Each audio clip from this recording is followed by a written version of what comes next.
been told, have 10 that have joined us by phone, 2 of which are our board members, Julia Monto and Malika Seti. And we are grateful that all are here, and we're thankful for your participation in this going to be, I believe, a very exciting afternoon. If you're following along in our board book, you turn to page 113 for our agenda of the board events that will be transpiring going forward. I'd like to set the stage a little bit, and I don't know that a lot of introductions needed based on our discussion that's led up to this point. But I think it's important. It was I would suggest launched by the godfather of our organization, George, during the finance committee meeting, to challenge us to consider the future, look beyond where we're at today. And Pat did a wonderful job of painting a canvas of the past and how we progressed in the last 5 years, and challenging us to think to the future and where do we think we as an association are and need to be into the future. So broadening that thought process, I would like maybe to ask you to set aside for a moment all the other challenges that you may be facing, because you're going to be in for, I think, a lively discussion and an opportunity to broaden your thought processes and minds. When Pat brought forward this concept of discussing CASE, which is connected, autonomous, shared, and electric vehicles, I said, interesting. You know, we as an organization may have been dipping our toes in the water to some extent, some a little further than others, maybe waded in knee-deep into the concepts, but we're still in the infancy of that. And what will that look like? I know we kid around in the state of Colorado. Well, 15 years from now, do we really plan, because we're all going to be flying in self-propelled cars? Well, maybe that's a farce, maybe not. So we hope to whet your appetite in considering how broad, how big are the opportunities, those big, audacious, not goals, but big, audacious visions, I would describe them, that we as an mobility solution customer service organization can be for the future. Pat has lined up some great speakers, so at this point I'm going to turn the floor over to Pat and let him introduce those that will be sharing those insights and the processes we'll be using going forward. Thank you, Tim, and thanks everybody for being here today. I think, as Tim said, you're in for a very interesting series of presentations and discussion this afternoon, and we do want to make this a discussion. We have 4 very experienced and well-read and well-studied presenters. Each one is going to present for about 15 or 20 minutes, and then we'll have a period of discussion after each one. There is a short break anticipated about 2:45 p.m., after which we'll come back and hear from our final 2 presenters. We'll be flexible. We'll play it by ear, but we want to be observant of your needs. So feel free to come and go as you need. So our first presenter today is from the Boston Consulting Group. One of the articles in your briefing book is called The Reimagined Car.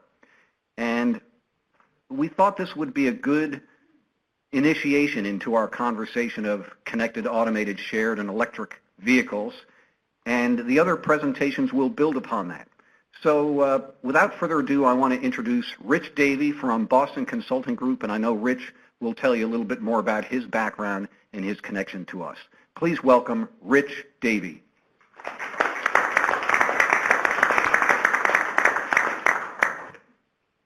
Thank you. Well, good afternoon, everyone.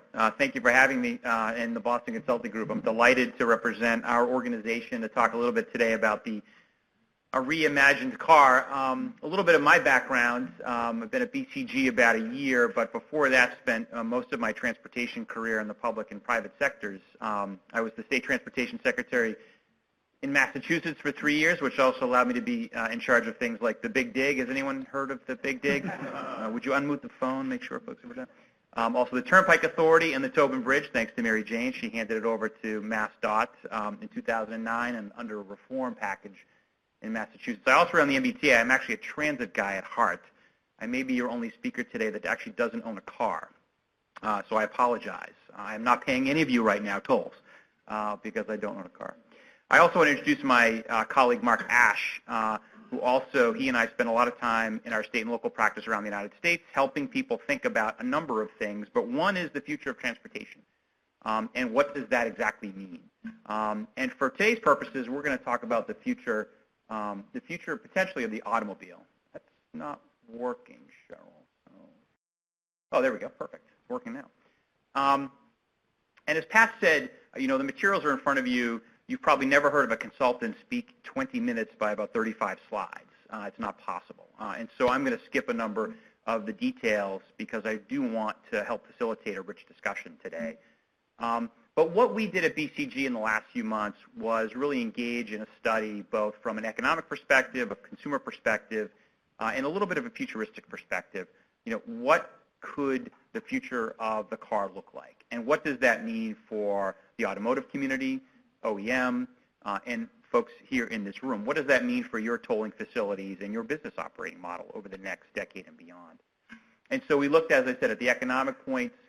We looked at the convergence of new technology. I do like the sound of my own voice, but and then implications for the automotive industry as well. BCG spends a fair amount of time with automakers in Detroit and, frankly, around the world. So our approach in the report you have, and we'll talk a little bit about this today, is really, as I said, three things. We rooted it in economics.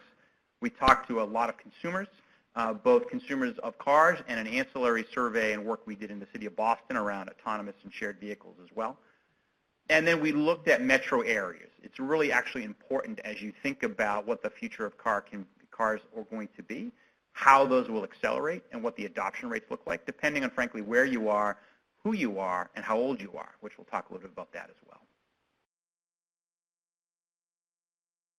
Briefly, the world ahead. I think this is probably indisputable, or at least vastly assumed to be correct in the coming decade or two. So by 2030, 25% of all miles traveled in the United States are likely to be through a shared autonomous electric vehicle, which we'll talk in depth about today.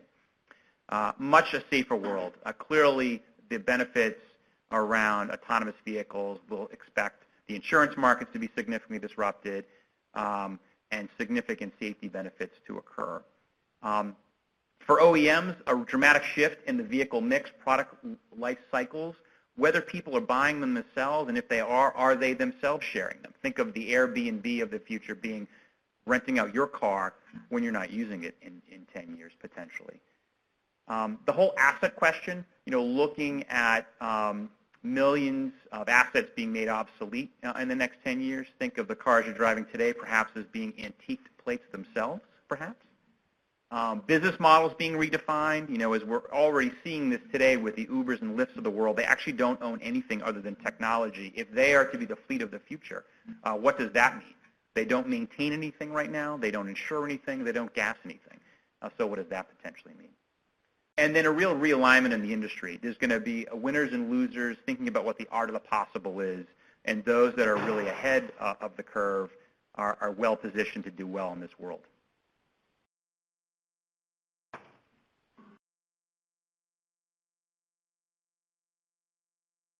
In the meantime, my autonomous clicker is not working. There we are. And then, but just to maybe take a quick step back, and it sounds like Pat perhaps set the table for you earlier, but in 100 years of real innovation, we've been stuck in a few areas, right? So in the fiscal realm, the car continues to be, relative to the home, the second most important purchase and largest purchase that we make. We haven't been able to scale that down to a place where although it's consumed vastly, it's still very expensive. Productivity. You read the statistics and continues to show that productivity actually is decreasing behind the wheel, given traffic, given the economy, et cetera. And then safety. 30,000 lives are lost annually. As you all know, that's been ticking up the last couple of years for a couple of reasons: distracted driving, more miles on roads as a general matter. Some significant challenges there. And yet, for all the promises of new mobility, costs are relatively high today, particularly for electric vehicles. And so while the auto industry of the last 15, 20 years has been attempting to scale this, they really haven't got a good sense of that yet. And so the consumer is still choosing the petrol-fueled car in large part because we haven't been able to scale battery size, powertrain, et cetera, to a place that reduces the cost and makes it competitive. So in many respects, it's a choice of those who can afford it. And then rideshare is still more expensive today than private or public transit. If you just lived in Soho and went to Central Park twice a day, every day for 350 days, you'd spend $20,000 on Uber cumulatively. So not an insignificant cost today, although that's likely to change.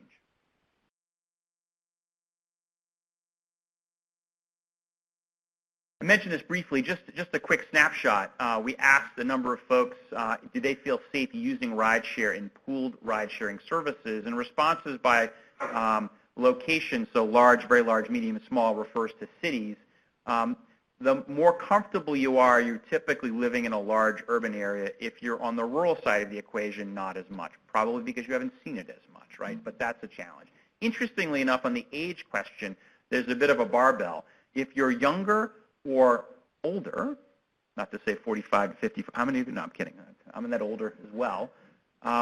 Apparently, we are more skeptical than 25 to 44 relative to, so it really depends on sort of, again, your exposure, I think, to the technology, but also where you live and what demographic you are.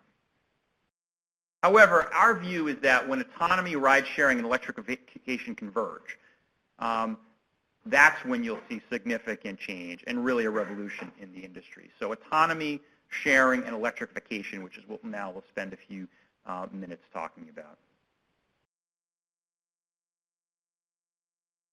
And just briefly, we estimated the price of a mature SAEV. You'll continue to hear me say that, so a shared autonomous vehicle that is electric, SAEV, to be about 75% higher than that of a conventional individual automobile that is electric or hybrid today.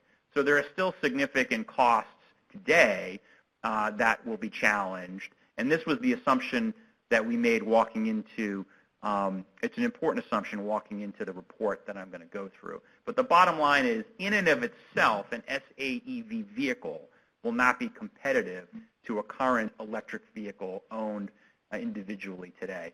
And you can see on the side bar what we included in an SAEV to make our assumptions work here. So, there's a pretty significant delta of about 75%, again, as a one-to-one. But we'll talk about the nuances and why that may not matter depending on how these are deployed.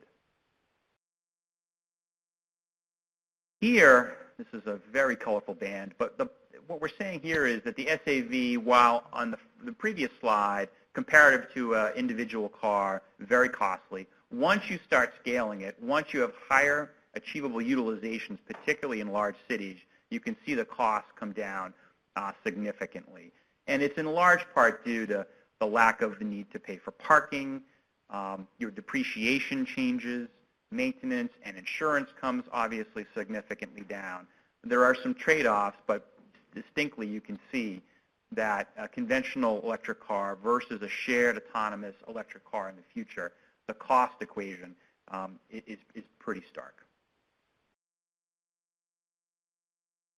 And just to sort of, I would say really to summarize why that is the case, we really found 6 key factors. So again, as mentioned, parking is not an issue. There's a question, I think, for policymakers, many of you in this room, about how you potentially either charge or you think about limiting those unoccupied vehicles that are just driving around that aren't parking. But certainly there are other use cases if you think about suburban park or park and rides, for example. Some of you, your facilities own those. Are there opportunities there, for example? The depreciation per mile is significantly lower because of durability upgrades. Electricity, of course, is cheaper and will continue to be scaled as battery power becomes higher and cheaper to deploy.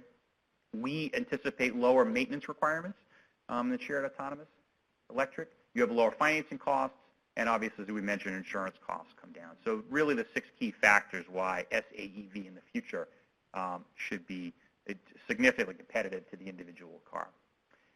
I'm not going to go through each of these underpinning factors, but in our report, and I encourage you to take a look at it, and the deck I've passed out has some more detail, but really some key underpinnings, and this is the adoption question, right? So if we're able to get to a place where this technology is ubiquitous, what is going to either accelerate or hold up the adoption of this technology? So the severity of pain points, we'll talk a little bit about that. End user economics, the willingness for trial. We are teased that a little bit already, depending on who you are, how old you are, and where you live. Your willingness to try may be open or less so.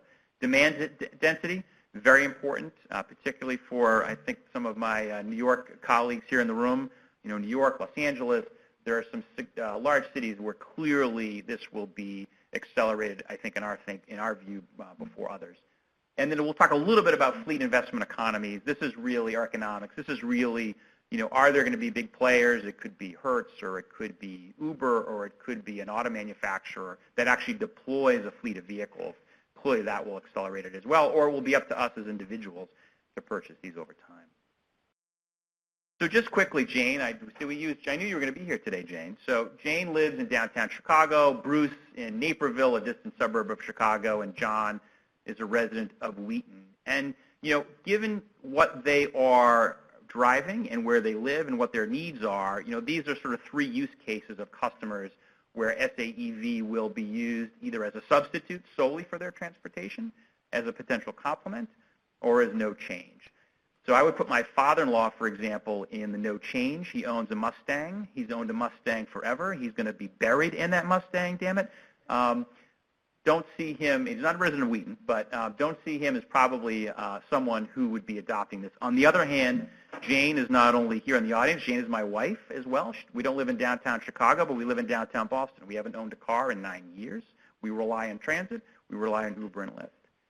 See this as an absolute substitute for our family. And then there's probably this middle ground, the Bruces of the world, who are driving, you know, a pretty significant amount during the day, live in the burbs, work probably in downtown Chicago, doesn't enjoy parking, but does enjoy driving. And so what does that really look like? It's probably a complement for him. So using it at night, probably visiting some friends, maybe on the weekends, but there's, you know, as we sort of thought about the use cases of customers and scenarios, I think it's fair to say that the Janes, Bruces, and Johns of the world are what we collectively in this room need to be thinking about as you think about your business models and as you think about how this technology is going to affect their decisions on your facilities. I'll skip this. This is a little more detail about Jane and Bruce, but I think you got the idea as we discussed it. You know, in total, our survey suggested that between 50 to 60, 65% of people will actually have significant adoption challenges, at least initially. So these were the 6,000 commuters or customers who we spoke to. And as you can see, again, it's both the age difference and where you live as the, so if your toll facility is serving, you know, more of a rural population, perhaps more of an older population, probably not in the immediate future concern for you. But if your facilities are serving, you know, Manhattan, not surprisingly, you know, this is going to be something you're going to be facing, I think, more sooner than some of your colleagues here in the room.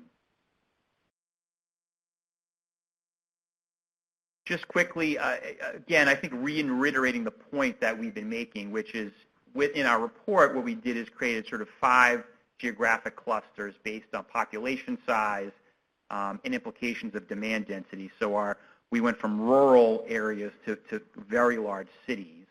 And we give you some examples of what that looks like, everything from Benson, Arizona as a rural area to Chicago being one of the very large, cities. And as you can see, obviously, depending on how large the city is, it certainly shrinks here in the United States. And so the bottom line is we conservatively projected that about 22 to 25% of all miles traveled in the U.S. by 2030 could be served by SAEV. And where does that roughly break down? It roughly breaks down about close to 50% in very large cities, about 40% or so in larger cities. This shows zero, but there's a small smattering throughout the rest of the United States.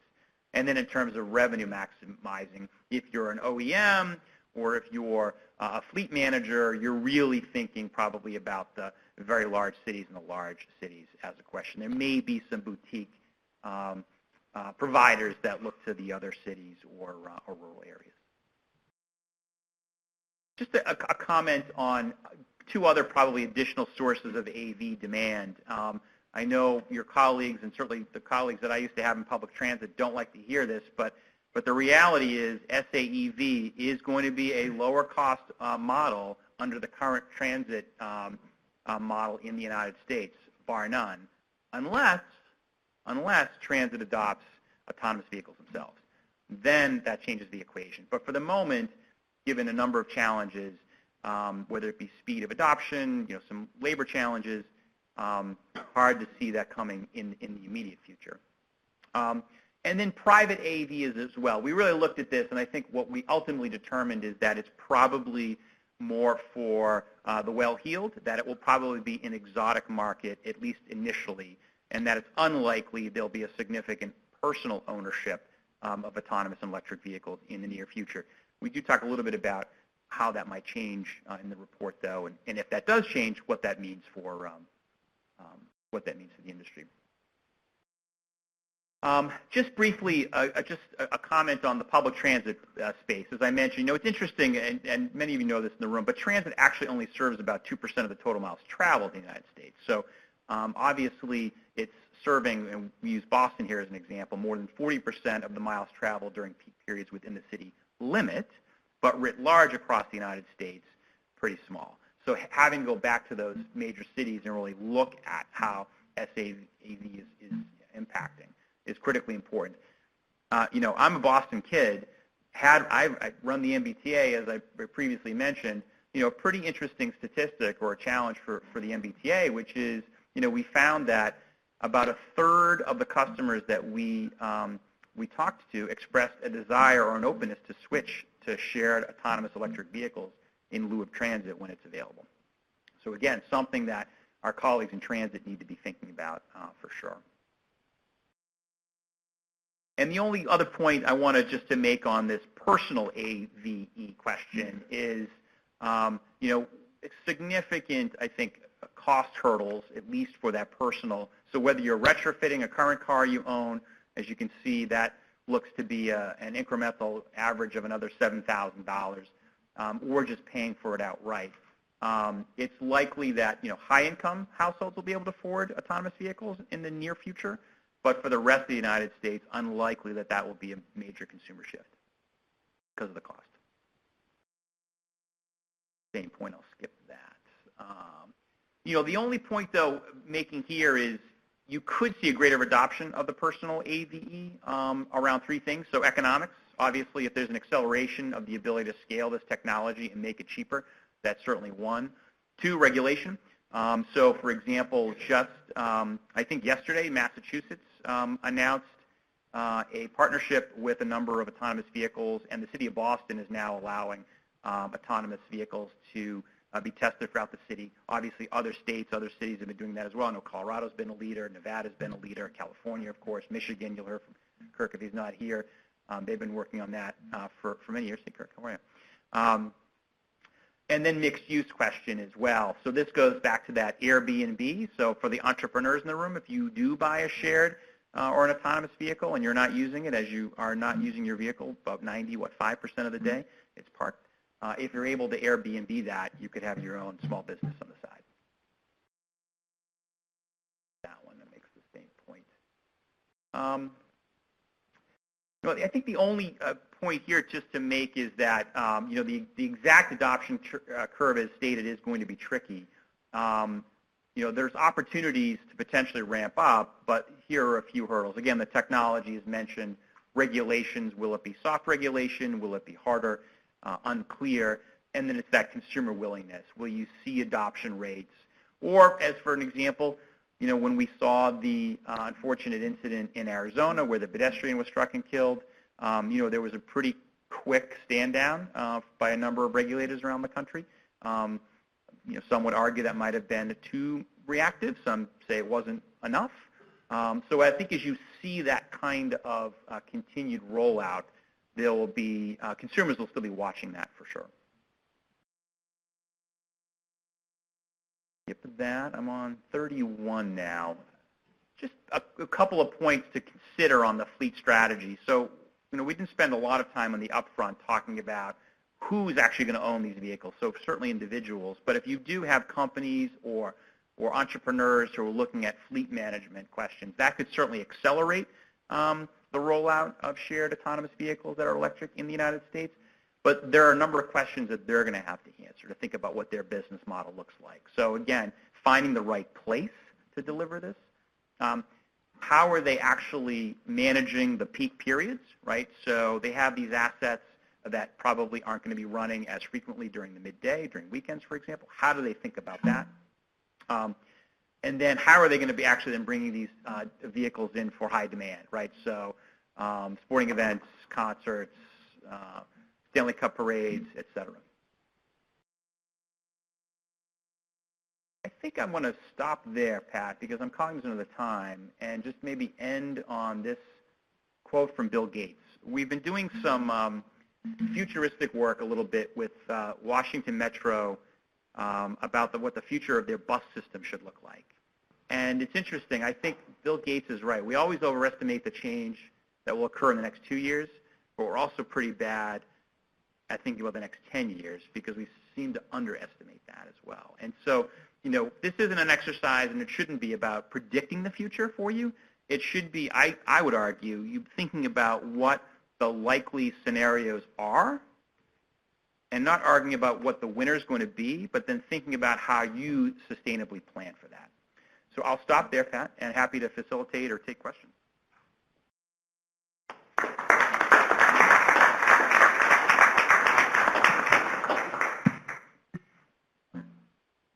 So post each presenter, we want to capture an opportunity, hopefully.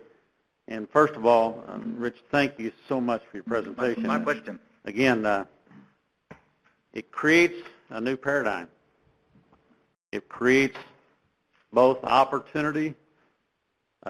Sometimes we think it's an immediate, and we chase a shiny object, and I really appreciate Bill Gates' quote you copied there. But it's inevitable. Change occurs. So, questions that stimulated. And Tim, I'll make one more comment. Bill Gates, who was succeeded later by Steve Ballmer, who was the CEO of Microsoft in 2007, said, the iPhone, it won't have any market share in 5 years, forget it. This is the guy who ran Microsoft and owns the Golden State Warriors, right? So no skin off his nose. So even if you're smart, you're not necessarily good at predicting the future. So you got a lot of smart people around the room. Yes. Questions? I'm interested in the survey response about how safe people feel using rideshare. Was that in comparison to just driving their own car, or what about, I'd be curious to know that against taxis or public transit. So, yeah, I think the question was just blanket that question. It's a good point. I can only assume that consumers had that, Chris, that in their mind. Okay, my alternative is this, whatever that is, public transit, walking, bicycling, for example. That particular question was just solely, agnostic as how you commute today. Would you feel safe? So it broke down, I think, more importantly around, your demographic, your age, and where you lived, as opposed to how you commuted. That makes sense. And then just one last follow-up on who owns the shared autonomous electric vehicles. I would think that isn't that just the natural evolution for the Ubers and Lyft to move that way? So you would think, however, Uber and Lyft actually don't own anything other than technology, right? And they've made and they argue as well they don't have any employees, right? So you really have to then think about, okay, if the vehicle itself is, so actually to me it's almost more akin to Zipcar, right? So they own a fleet of vehicles. They actually don't operate them. Right? The consumer operates them, if you will, but they're responsible for fleet maintenance. They're responsible for the parking facility or renting the spaces. They're responsible for retiring the vehicles and bringing them in. That, to me, is probably a more closer business, and that's just my point of view, closer business model. But if I were sitting in Uber's or Lyft's headquarters right now, I'd be thinking about that big time. Now, I think that's the other reason why they're looking at partnerships with auto manufacturers, right? So, because the manufacturers themselves, you think dealership models, and I mean, that is going to be thrown on its head. I'm sure Kirk will talk about this and has extremely well-informed views, being from Michigan, but the whole ecosystem is going to be thrown on its head. So there's opportunity and risk for everybody, regardless of where you are in the value chain, seems to me. Sure. Joe? Two questions that are interest to me as a toll facility owner. Do you see the number of trips increasing or decreasing as this becomes more prevalent? And the second question is, some people predict that you'll have such efficiency gains that you really don't need to build capacity. So the questions are those two. Will we see more trips or fewer trips significantly one way or the other? And if so, should I still be building new capacity today that by my model says I may not need for 10 years, and by then maybe the technology said, well, maybe you didn't really need it? No, it's an excellent question, or two questions, I should say. On the question, first one, of whether or not you will see additional trips, I think the answer is it depends. And why do I say it depends? We did some work with the World Economic Forum in the city of Boston, unrelated to this study, and I'm happy to share that with you as well, where we modeled what the future of the city traffic would look like if you saw a significant, not even shared necessarily, but just autonomous vehicles in the city. And the answer was it depended on what neighborhood you lived in. If you lived in the downtown core, traffic went up, actually, because it was so easy, in our scenarios, to get an autonomous vehicle. And the transit system is pretty good, but if you're within a couple of miles, it's not quite walking distance, shared autonomous or autonomous vehicles, and under our scenario, much better. Where we saw traffic drop, however, was actually in the suburbs.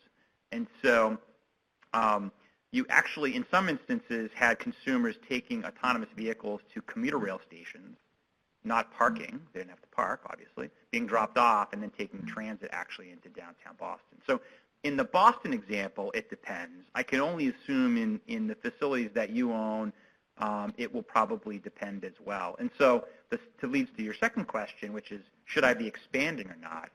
I think the answer is, if I were giving you advice, I guess I am giving advice, I would be thinking strongly about, okay, who, really understanding the market that I serve today, and really thinking about whether or not you have that adoption question that we talked about earlier. Is this a region that will see quicker adoption potentially than others? So to me, it's a very open question about whether or not, if I were in your shoes, I'd be expanding capacity. Because at least in our Boston example, it was mixed. Cedric? Thank you. You made a comment about the shift in, I guess, densely traveled areas, big cities and the like. And you commented about the movement of folks from public transit systems to these shared autonomous electronic vehicles. Interesting. I mean, as you can imagine, the phenomena that's occurring is the movement of folks from transit to Uber and automobiles, which is just exacerbating congestion problems, right, on densely populated city streets. But I guess this is as much a toll operator's question as it is a public transit operator's question, particularly in densely populated areas, especially at a time when capital investment is of tremendous interest. Mm-hmm. And so not unlike Joe's question, it sort of goes to the point what do you invest in? You know, when you're trying to solve for mobility in densely populated areas, knowing that you really need all three to work well. You know, you need vehicles, you need public transit, and this technology will be advancing. So it looked like, it appears to me you've given some thought to this, so I'd like to just ask your opinion. Sure. How should a big city deal with this reality? Yeah, and I think in some respects, relative to the United States, New York may be, you know, it's exceptional, right, in terms of its size, in terms of its complexity, in terms of, you know, candidly, I think some of the transportation challenges New York is you know, facing right now, particularly in the rail side. So I think it's probably a few questions. I mean, certainly, as you said, for most major metropolitan areas in the United States, transit has actually seen a dip in the last couple of years for a variety of reasons, probably due to rideshare, but rideshare, as folks know in this room, aren't really good at sharing their data, so it's hard to pinpoint that, but it's pretty clear that that's been a challenge. And so what's that caused? That's just caused congestion now, more congestion on the streets of Manhattan, as you well know. So I think it's probably a two-part question to me. One is what should you be investing in? And two is what policy levers should you be focused on, right? And so in the case of Manhattan, obviously, there's been widespread discussion, and it seems like in the very near future, there may be a congestion tolling strategy that would be implemented. In my view, you know, an important policy lever, I think. I think another thing that people need to be thinking about is with these shared autonomous vehicles, you know, there's going to be, I think buried in somewhere in our report, we're assuming about 25% of the time those cars are empty. So is it really that efficient if you're running a vehicle, you know, a fourth of the time empty? I would argue, of course not, right? And so, you know, to me, if you're really focused on a mobility question, as you posited, I mean, to me, there's no better way to do that than through, you know, vehicles that are currently shared, which are buses and trains, right? We just have to get them to be a lot more reliable, no doubt. And there are tactics that cities continue to employ to make those more efficient. And then, frankly, I think with some of the work we're doing with Washington Metro, really getting them to understand, okay, what should that system look like in 10 years? Who should be responsible for it? Who should be paying for it? Washington is its own interesting place because of the jurisdictions, counties, and the two states and the federal government, District of Columbia. So we're helping them think through that. So I think it begs a few questions. It depends on sort of the metro area you're in. I think it's not only the investment that you're thinking about, but it's then the policy choices that you have. I mean, look, we've made a lot of policy choices, you know, in the last 60, 70 years around public, you know, around transportation generally in the United States. We subsidize some things. We don't subsidize others. Our taxing scheme, and we didn't even talk about revenue in here, right? I mean, I know I'm sure that's something else on your mind as it should be. What does that potentially look like with these vehicles? So again, I don't probably have answers, but I think more questions. But the policy lever one, which we didn't think about here, is one in your seats you have the ability to influence and have conversations about. I would urge you to do that. Sammy, you got a question, and then I think Ed had his hand up. So if you want to come on up to the mic after Samuel's done with his question, then. Thank you very much for the presentation, Rich. Of course. Kind of a follow-on to the previous two questions. Is it safe to say, at a minimum, since it appears the thoughts about this technology and the business model in the future is going to shift more towards where I guess I view, maybe this is just my personal view, I use Uber to get to the airport or for discretionary trips, not for my daily commute. So, and if it's a third party providing that service, shouldn't we expect at a minimum that round trips during the morning and the evening are going to increase? Because if it's a shared vehicle, you know, it's got to pick Cedric up, take him where he wants to go, then it's got to come back and get me and take me to where I want to go. That in itself increases what might have been 2 trips to 4 trips. Right, and so perhaps, right? And so I say perhaps.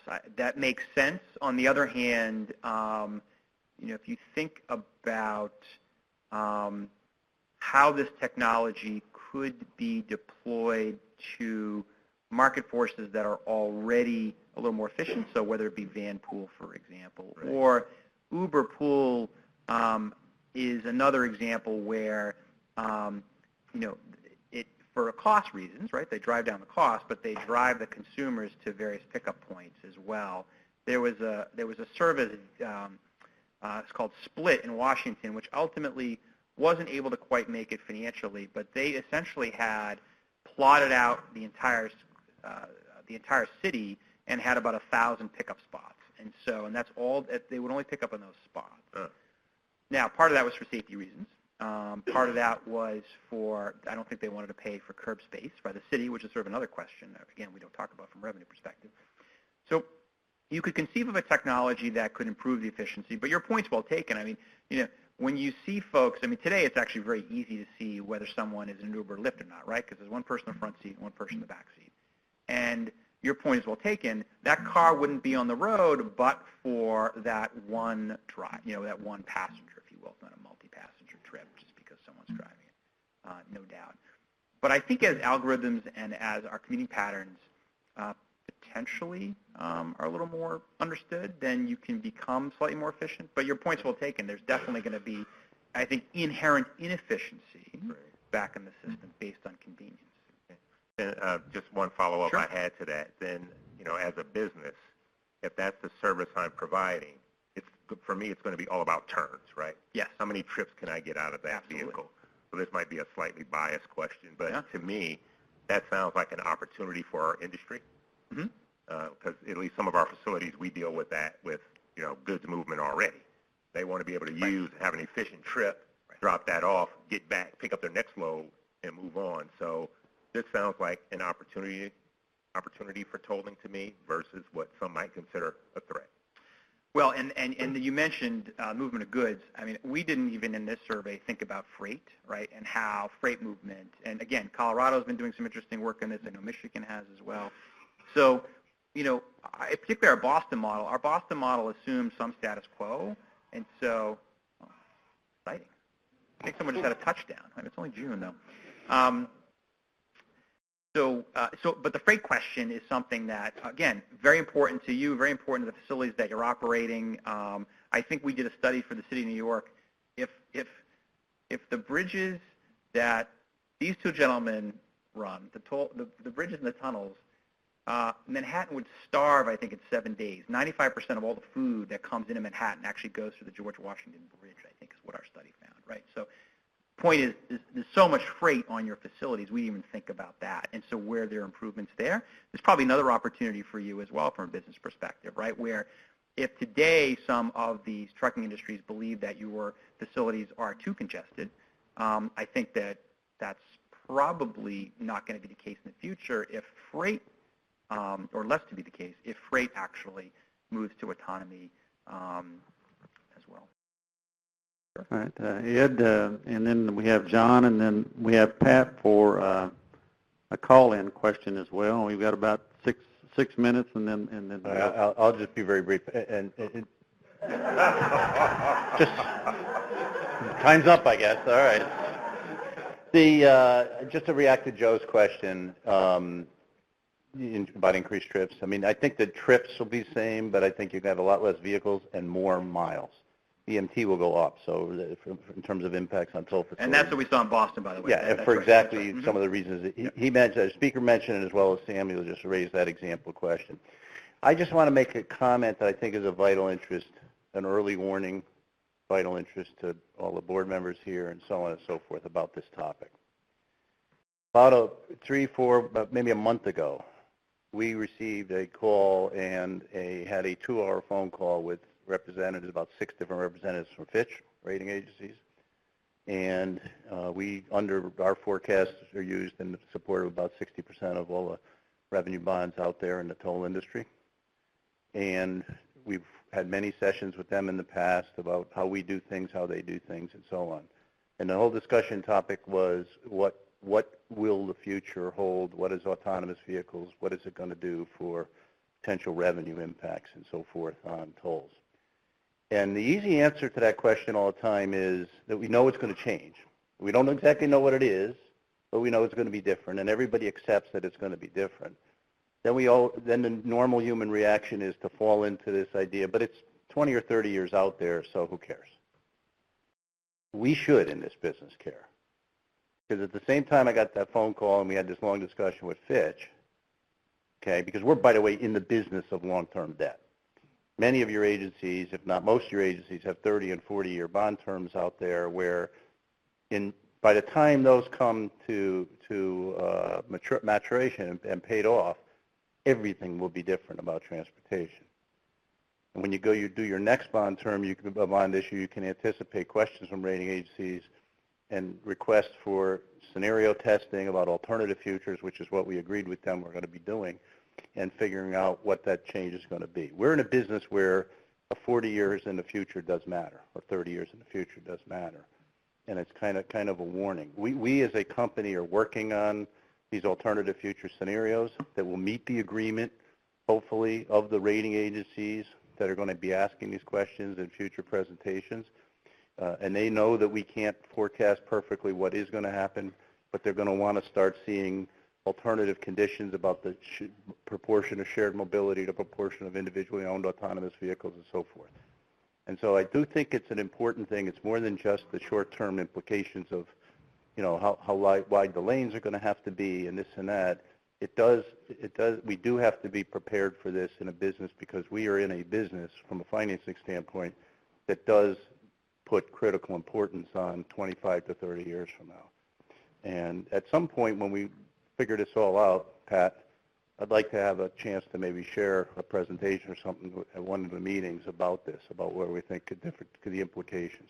Because there's an almost endless list of implications on toll facility operations in the future in terms of will empty vehicles pay tolls, and will the value of time change if I could be doing, making cell phone calls and doing emails while I'm riding in a driverless car, and I don't worry about congestion in my managed lanes and that type of thing.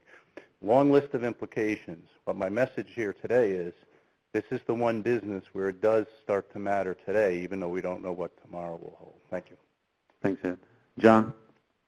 Yeah, just kind of a little bit of a, I would say, sideways question. A lot of what you talked about is around the driver/traveler's behavior and acceptance to a shared vehicle and not having their own car.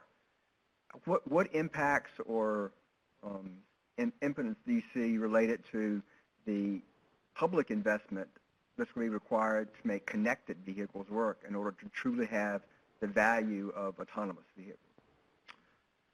Yeah, that's a great question. That's a little outside of my expertise.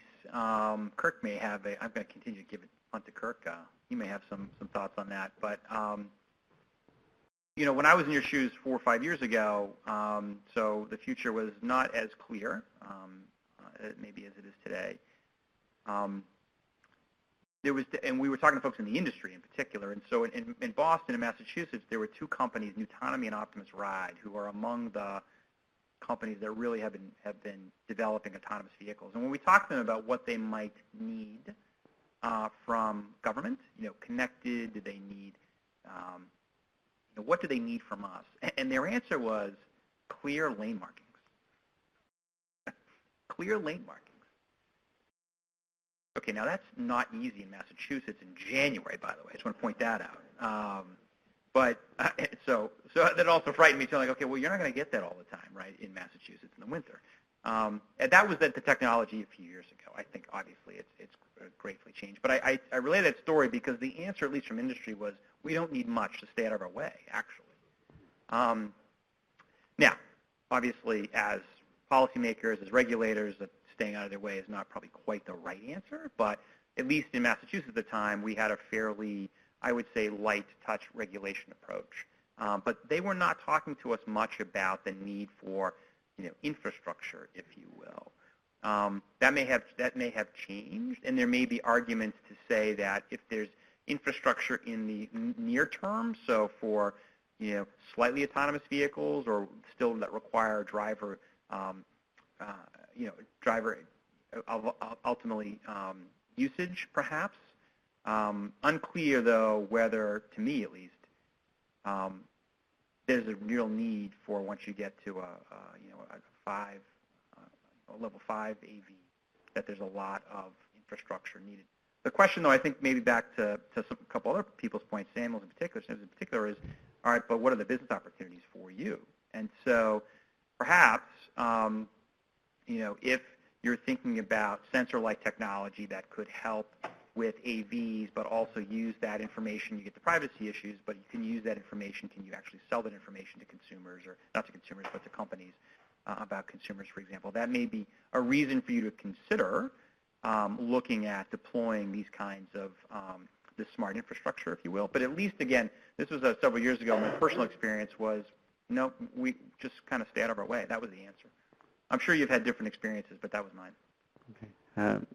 Pat, you're next. I've got 5 people standing in line to ask questions, and we're 4 minutes past kind of what our target was.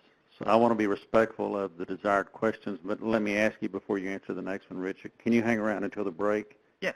So we can definitely, for those that want one-on-one with Rich as well, which would be good. But Pat, I know you've been waiting patiently. We have a question from a webinar participant. Any thoughts on where we'll see the highest rates of initial adoption by geographic location in the U.S.? Will we see higher rates of adoption in Europe than the U.S.? It's an interesting question. So I think our point of view is that, putting aside the technology, I think the U.S. versus Europe seems to be more open to the adoption of the technology. Why? I think, as a general matter, we're seeing the technology embraced by, I think, by political stakeholders, right? And I think, states that you've seen, this should have been part of it, there's been a bit of a race, I think, to show that they're in the lead or ahead on AV, and so rattling off a number of leading states, and I'm sure I missed a few. So I think that's sort of one reason why. I think, two, at least from some of our European colleagues, it's really interesting. There's a bit of a back to the future in a number of cities where they're doubling, tripling down on their investment in transit. They're doubling and tripling down on their investments in walking and bicycling, right? If you've been to Amsterdam or Stockholm, where I think in a couple of those cities, the majority of commuters are on bicycles, not transit or in cars. Really interesting. And then you've got some other cities, right, where, like London, for example, which has very restrictive, as you well know, sort of tolling within the city, and so trying to mitigate traffic. I think they've moved people and nudged people away from vehicle usage. So I think that's why we'll see the U.S. Have more likely adoption, yet we all like our cars as well. And so, I think as you saw, my fake father-in-law, who's going to be buried in his Mustang, I think there are a lot of consumers in the United States who will shun autonomous vehicles for any other reason but they enjoy driving. Thank you. Bill? Very quickly, with electric, no gasoline tax, and then with share and autonomous, what happens? Who pays the toll? So is that the way that we'll see VMT, that way? Yeah, do you think? It's a great question. The answer is it has to be. There has to be some change, right? And you're starting to see this a little bit in the U.S. already. Oregon has tested this a little bit. Massachusetts talked about it but didn't pilot it, which was moving away from your gas tax, as an example, and moving to VMT. Look, the other option when I ran the IBTTA and people said, why aren't we like Singapore? It has a great transit system. And I said, well, if you want to pay 100% sales tax on your vehicle and then pay $20,000 every 5 years for your driver's license, which is what they do, you can take that dollars and invest in transit, which is what they do. So the cost question is an important one, but clearly, and the gentleman made this comment earlier, we know the past absolutely can't sustain itself in the future. Even if shared and autonomous don't happen in the near future, electric is here already. It's just a question of scaling that to the point where the costs come down. That adoption, the only challenge to that adoption is cost. It's not a concern about safety or a concern about just getting used to the fact you're in a car without a driver. mean, electric is here. And so the cost models that we have, not to tolling per se, but to other forms of transportation, I mean, we need to start making those changes yesterday. All right, Tony? Great presentation, Rich. The use cases I thought were very interesting. We probably all fit one of those. Suggestion, quality of life. I mean, you have blind, you have the disabled, you have people aging. You talk about your fake father burying himself in his Mustang. I hope he's not on the WebNext, by the way. Yeah, I guess the way I look at that is there's going to be a point in his time in life where you may take the keys away. So I guess what I would ask is, you know, maybe you add a fourth use case for quality of life for those people that are blind, disabled, or aging and really don't have that quite means of transportation. It is an excellent point. And let me refine that. Again, going back to Boston, the IBTTA rolled out a partnership with Lyft and Uber about 2 years ago, 18 months ago, to help reduce its overall paratransit costs. So about 80% of those who use paratransit in Boston are ambulatory. They don't require a special vehicle. And as a result, the T said, we're going to save a bunch of money, so let's take a budget savings. The opposite happened. The cost came down extraordinarily, but the usage went up dramatically. And so to your point, for folks that were homebound or scared about traveling or, you know, skipping their doctor's appointment or whatever, the quality of life issues using, and again, that's just the cost question. Once you get to shared autonomous, for example, the opportunity is great. So it's a great point, and we'll bring that back. We typically do version 2 and 3 of these reports. It's a great point. Thank you for that. Okay. For a last question, Joe. Yeah, I want to kind of respond to one of the questions I think John raised. What do they want from us? And I think they want us out of their way. That I understand that.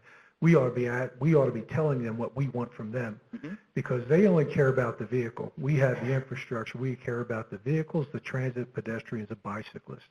And connecting to the infrastructure is something we ought to be petitioning every chance we get to make sure how that's done and what the format that's done it. Now my question, I'm sorry. What do you say to the urban planners and the transit planners who are pretty much in a panic over the whole discussion? They think, you know, the freedom of movement that offers, and you started onto it, the induced new trips that you get from this is going to be so significant, they want to basically bury their heads in the sand. So what do you say to them to make them deal with reality if this train's not going to stop? Yeah, I mean, you know, for those transit planners or transportation planners, I say, look, you know, I think there's tremendous opportunity here, right? So if you care deeply about transit and you care deeply about bus, for example, for most major transit agencies in America, 70% of their cost in bus is labor, right? Now, I'm not advocating for the wholesale elimination of driver jobs, but that future is going to be here at some point, 5 years from now, 15 years from now, whenever.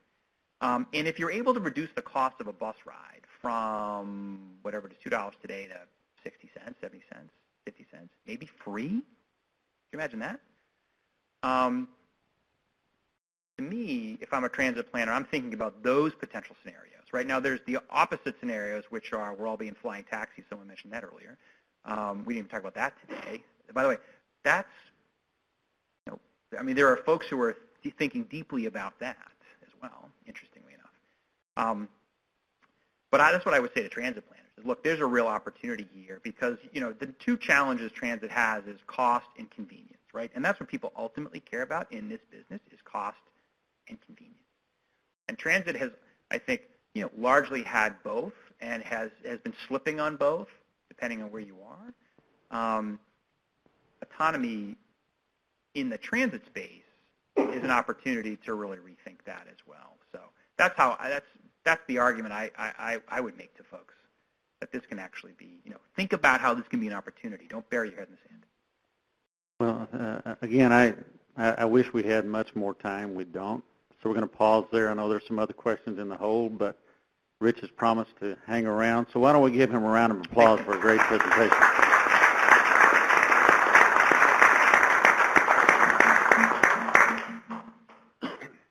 Rich, thank you so much, and thanks for agreeing to hang around for the break to answer some more questions. Our next presenter is known to many of us in this room, if not everybody. Kirk Steidel is the director of the Michigan Department of Transportation. He's responsible for a $4.7 billion annual budget. He oversees 10,000 miles of state highways, 4,000 miles of state bridges, 2,500 employees.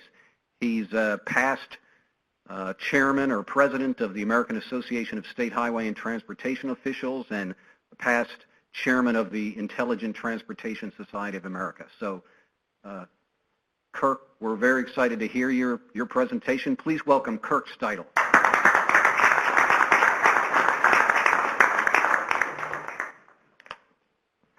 Well, thanks, Pat.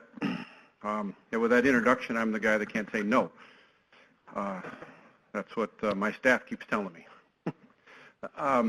So that was a lively discussion, and you all hit all of the right questions. There's more questions than there are answers. So the title of this is really Opportunity or Threat, because as I think about where you sit, now I also sit on the Mackinac Bridge Authority, so I'm the 7th member. I understand, revenue for a, single purpose entity. I get it. So I think I have some sense as to what you're all dealing with. I also understand the infrastructure challenges, because while I have a $4.8 billion budget, that's not near enough to take care of 122,000 miles of roads. So you all have to make the same decisions I have to make. My revenue is largely determined by somebody else. Yours is determined, on your cents per mile, but largely decided by somebody else. So we live in a lot of the same worlds. So there's, as I think about your business model, I think about the Mackinac Bridge. I think about, where's the revenue come from? Toll crossing, bridge crossings, a rate per mile. Okay, well, so VMT goes up. Do you care how many people are in the vehicle when they go through a toll booth? No, you just care there's a toll tag, right? So that shouldn't matter. So VMT goes up. I don't know about you, but I'm charging every vehicle that goes through. I don't care if it's got one person or 20. Doesn't matter. It's getting charged. If it's got multiple axles, it's going to get charged more, right? The place where I see a business relationship for you all that's different than me is your service plazas, because you have a whole other line of business that I don't have any part of.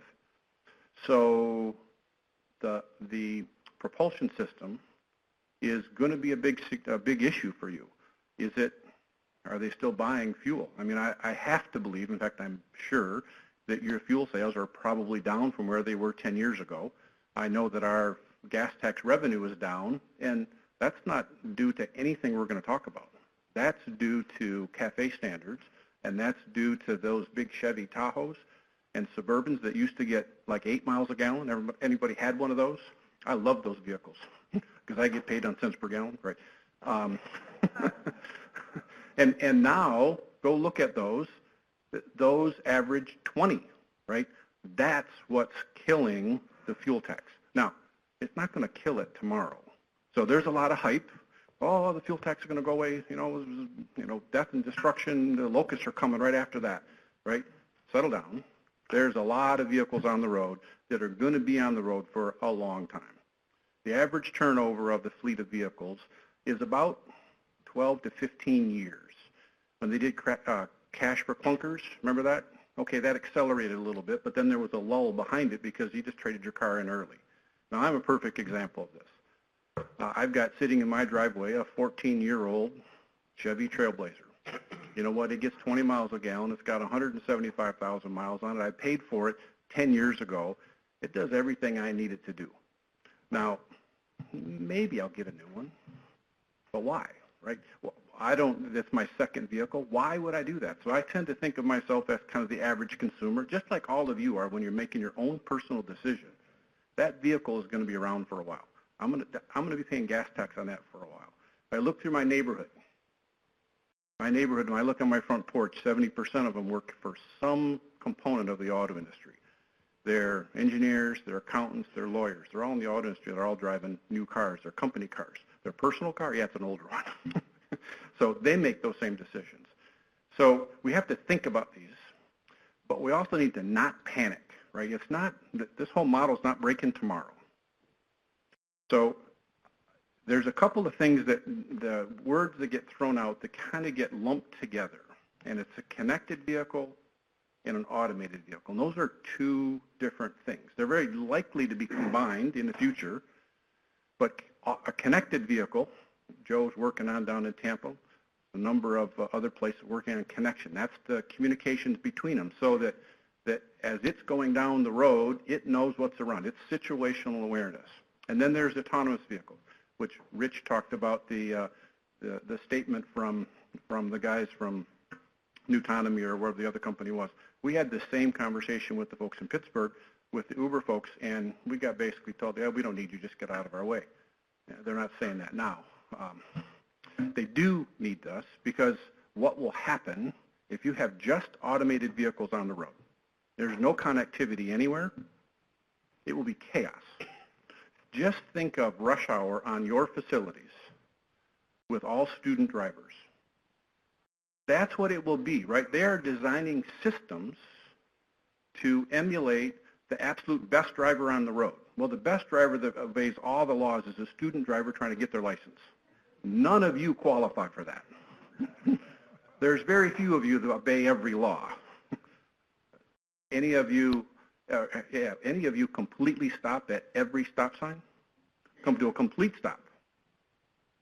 Okay, I won't ask it the other way.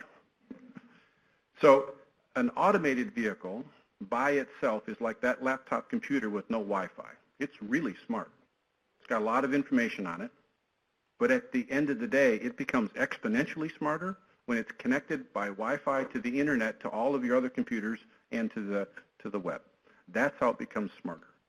That's the connection between an automated vehicle and a connected vehicle. That's where we see the reduction in crashes and the reduction in fatalities.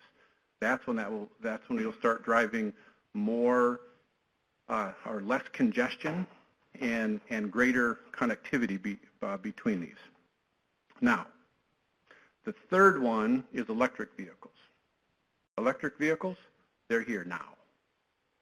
The technology is ramping up and is advancing as fast as the connected and the automation side. You're just hearing a little less about it. I mean, you hear electric vehicles and you think of Tesla or maybe the Nissan Leaf or the Chevy Bolt, but they're about ready to hit their cap. The federal, they put a limit on the $7,500 credit. They're about ready to hit that cap. It'll be interesting what happens after that. Does Congress renew that? Or do they say, nope, they got to live on their own? Okay, that will be a big shift to this market. But at the same time, I've heard specifically from engineers in my neck of the woods that are saying they're full speed ahead. I mean, Ford has talked about 15 electric models. 15. They also said they're not going to build any cars.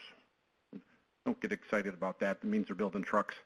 Okay, if you ever looked at the Chevy or the Ford Escape, it's the same thing as a Ford Focus with different sheet metal on it. Just don't get wrapped up in is it a car or is it an SUV.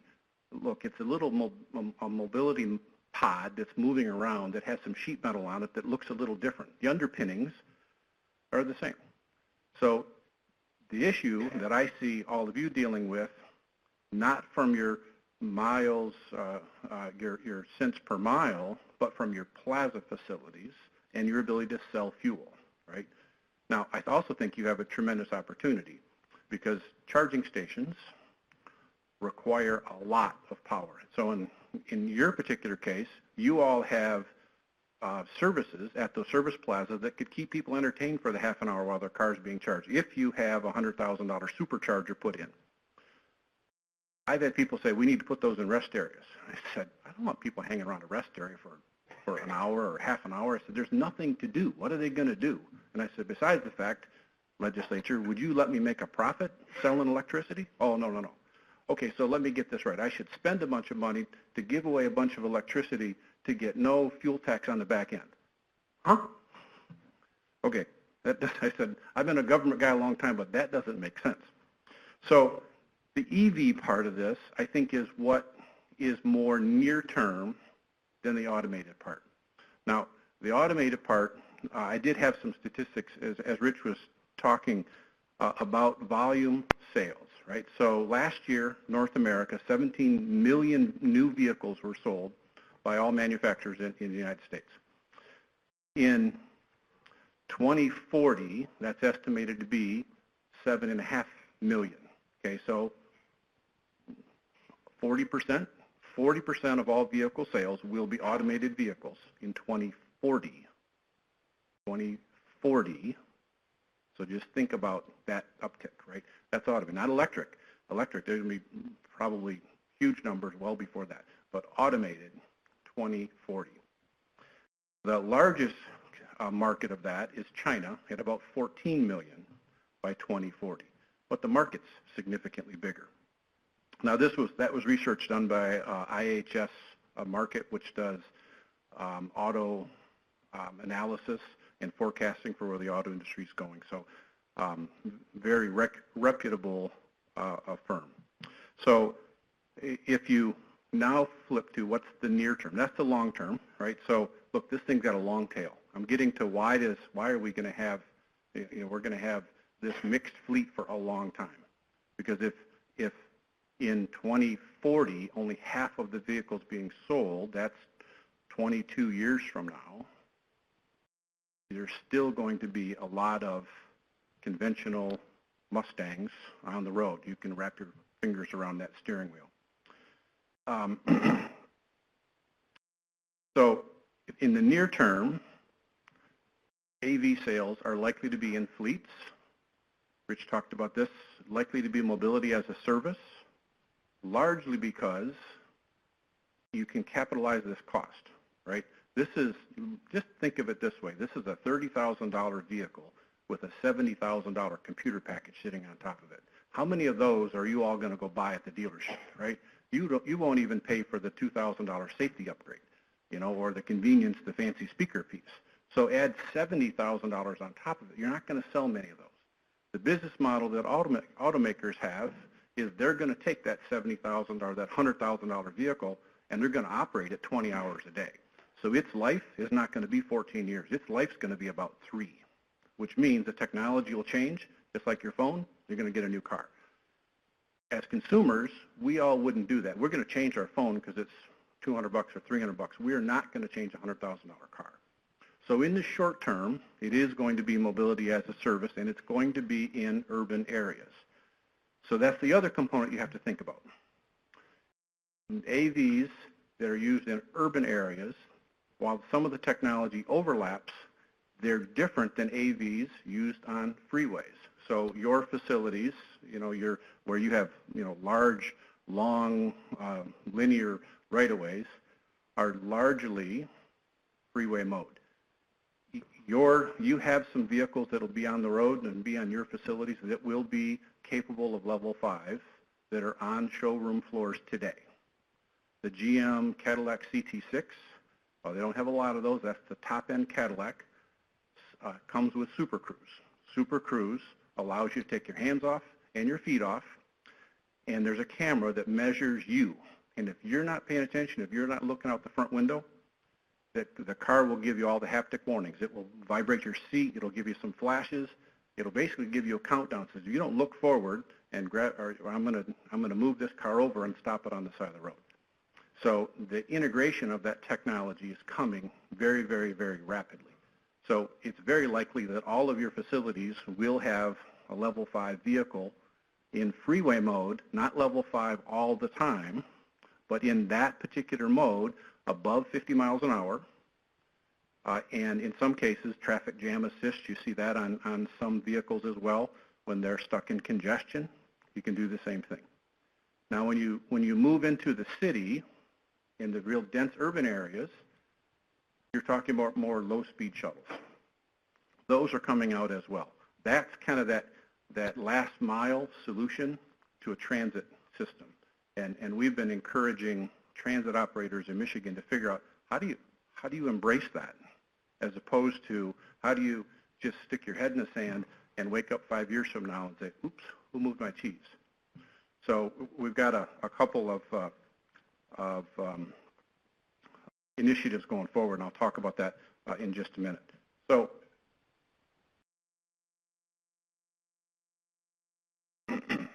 here's a collaboration we put together in Michigan, Pennsylvania, Ohio, the turnpikes. I don't know where you're at. There we are. Along with the state DOTs and the universities, Pennsylvania, Ohio, and Michigan universities, trying to figure out, okay, how do we do this together?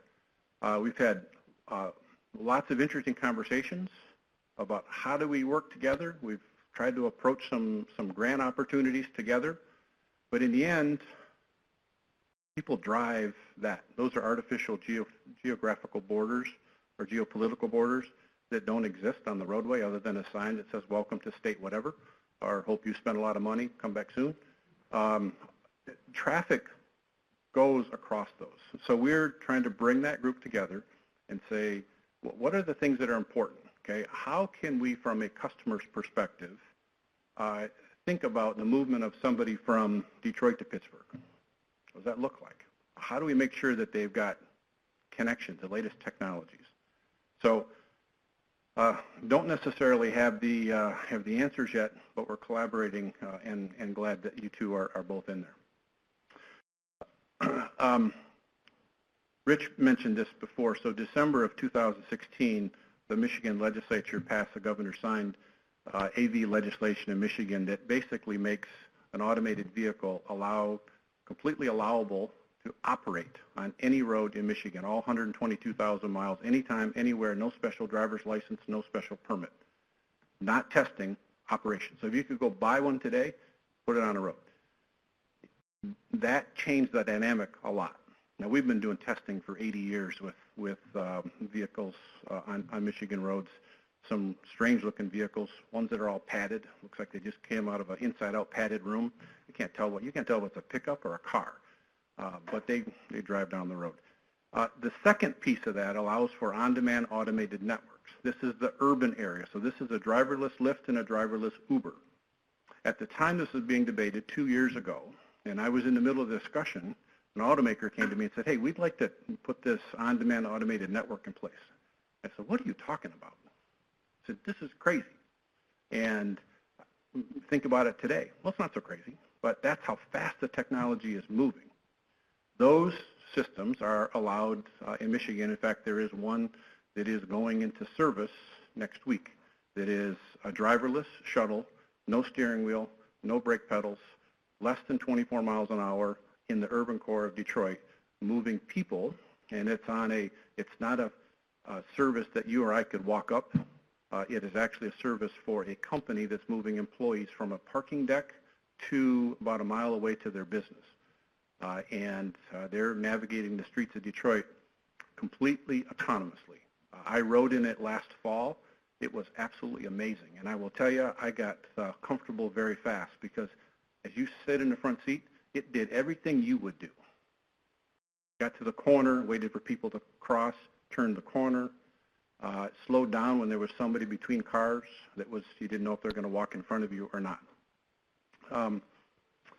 So moving on, it allows for truck platooning. I have an example of that coming up in just a minute. It created the American Center for Mobility, created accounts on future mobility, and I'll talk about those as well. So M-City, some of you, I see some faces in the room that are very, very familiar with M-City. M-City opened in the summer of 2015. It is at the University of Michigan in Ann Arbor. It's a 32-acre site, has 35 different attributes that an automated vehicle would see on the roadway. It has gradings from the Mackinac Bridge. It has gravel roads, concrete roads, asphalt, concrete barriers, cable barriers, steel barriers, blind curves, roundabouts, 35 different things that an automated vehicle would encounter. One of the things that was put in here that we didn't have to spend any money for is snow. It snows, right? That was free. So interestingly, so this opened in the summer of 15. It was last February that Ford was testing an automated vehicle in a snowstorm because they said, look, that's real world. And unless you want to sell a vehicle that only operates in sunny, climates where it's, perfect 100% of the time, not much market for 17 million vehicles that drive in perfect weather. There's a couple places, but there's not many of those. And they learned a lot. They learned a lot about what snow does to LiDARs. They really started to understand when snow gets packed on those LiDARs. What does it do to them? How does it mess them up? And that's been very, very significant. There's the capital expenditure for this was the University of Michigan, and then the state of Michigan, particularly the Department of Transportation, built it, and then a group of private companies basically pay for the operations, the testing, and the research. Some amazing stuff going on. It is basically used 100% of the time. So it is very oversubscribed, which is important because I'll get to the American Center for Mobility in just a minute. But here's some on-road testing that is truck platooning. So we're working with the U.S. Army. TARDAC is the Tank and Automotive Research and Development Engineering Center. And it's located at a former tank arsenal.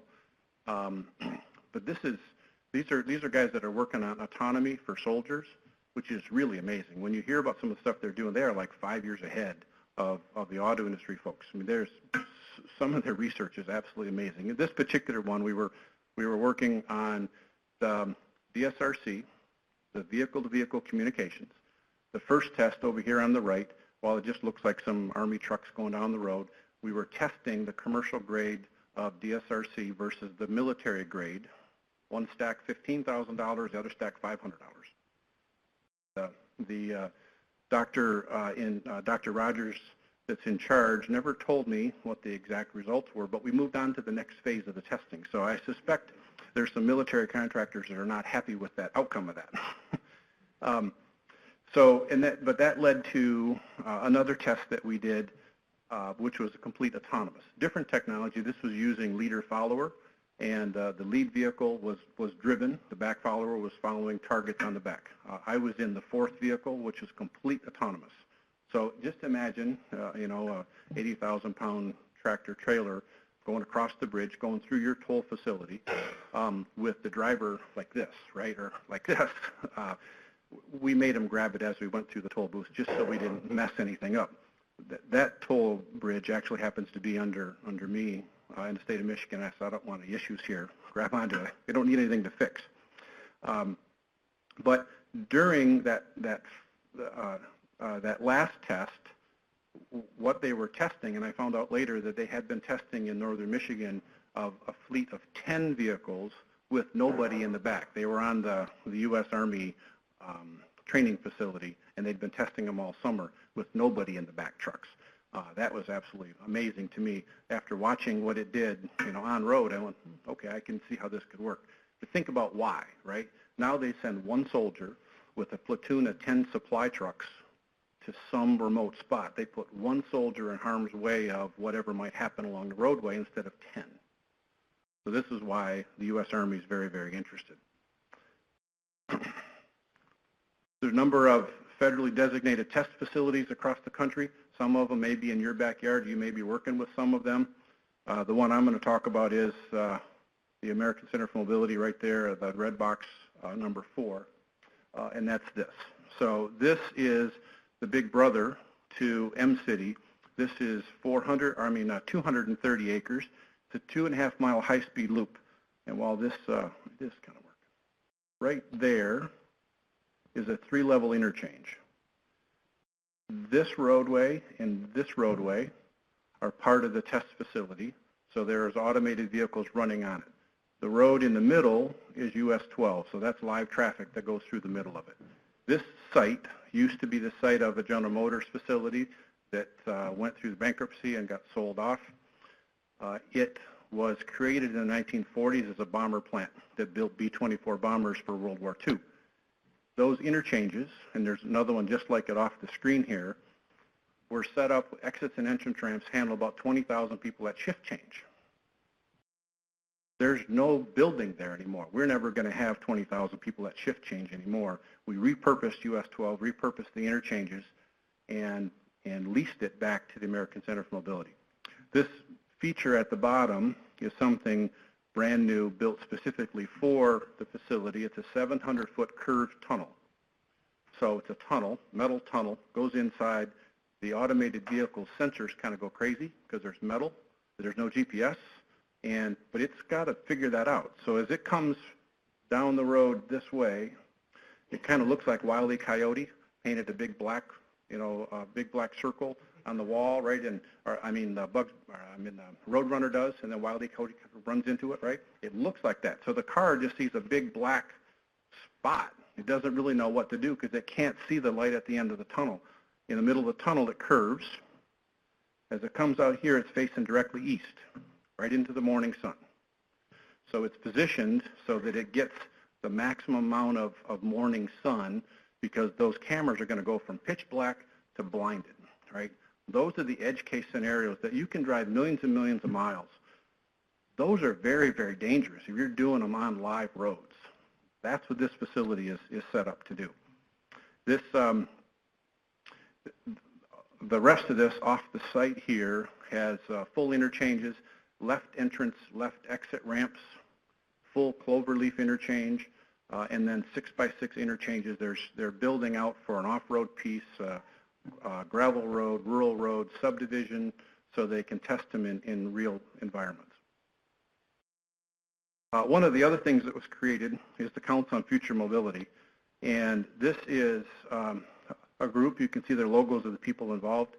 It's a 20-member group, and 12 of those people are private sector people. So there's somebody from GM, Ford, Fiat Chrysler, Toyota, and Continental. What's interesting is everybody submitted their own names, who they wanted in there. We've got a mix of highly technical robotics people, like the head robotics person from Toyota is on this, and then the chief legal counsel from Ford. So it's great because we have a variety of experience that's sitting at the table. So they just issued their second report, annual report, and they've focused on a couple things. They're focusing on insurance issues. They're focusing on liability issues, cybersecurity issues, and then talent, and then a couple of pilots. So they just launched the University of Michigan Digital Law Review, which will help, as some of these questions come up from an ethics standpoint or a legal perspective, that then becomes kind of that clearinghouse. They're doing the Michigan State University just did a complete law review across all of Michigan's vehicle codes. So the insurance code, the vehicle code, and 6 other codes. I'm not a lawyer, so it bored the heck out of me. But they looked at all of them and said, what are the inconsistencies across this, and what do we need to address? And then the last one is this talent piece, so that they understand what the needs for the future workforce is, right? So I think somebody asked Rich about that impact. And, in 1910, there were people that were still making buggy whips. 1925, there weren't many of those people left. They had to do something else, right? So part of this is, what's that something else? What does it look like? And then one of the last pieces, in cooperation with the council, we just issued an $8 million mobility challenge, and this is towards transit operators and tech companies, and we asked them to help us solve real problems. And it's focused on people with limited disability or limited mobility, so people with disabilities, seniors, and veterans. Those, I think there was a conversation kind of in the middle there. You were talking about that group that doesn't have mobility. So this challenge is to bring those technologies forward and say, how do we use those? How do you implement those? They're not science projects. They're about implementation. In fact, when we award the first contract, which should be mid-August or so, they get 30 days to do their business plan and 30 more days to have it up in operation. Not, this is what we're going to do in the next 2 years. Operation, show us how it works, and the most likely approved proposers are going to be ones that have integrated it with the transit operations, because now it becomes something that's in a sustainable revenue stream as opposed to just a one-off science project. So my last slide is the impacts to specifically Department of Transportation. So there's connections with transit. If any of you were at the ITS America meeting a couple of weeks ago, we were demonstrating signal priority for transit vehicles. We've changed our traffic signal specification due to a pilot project we did with General Motors outside the tech center that every traffic signal we put up as from January of this year going forward will have full connectivity, means it will be broadcasting signal phasing and timing. It'll be using DSRC, and it's going to have connectivity, meaning fiber optics connecting the signal system together. Every signal we put up. The first one that's going out for bids is going out in August. We anticipate that once this is standard, that added connectivity cost is going to get lost in the cost of a $200,000 signal. So we've changed. We're moving it. We're now talking with our local agencies and local governments about how would you implement this, because it's a chicken and egg. You have to start sometime, right? And we said we change traffic signals every single year. Why would we continue to put up a traffic signal that is stupid or one that's not going to be upgradable 5 years from now? So, and then there's a whole, we do a whole piece with our fleet. I know some of you are doing that, instrumenting your fleet and talking back and forth using DSRC. And then the big unknown is the data, right? Is there value in the data? How do you mine it? Whose data is it? Lots of questions. Not a lot of answers yet about that. My recommendation, if you get into data discussion, you have to clearly define what data you're talking about. Because there's some data that's completely proprietary that ought to stay in whoever has developed it. It doesn't belong in any kind of government or even quasi-public agency. So that's kind of a snapshot of some of the stuff that's going on. I don't know what kind of time we have left. I'd be happy to take questions. And Tim, I'll let you be the agenda master on the time. So thank you all very much.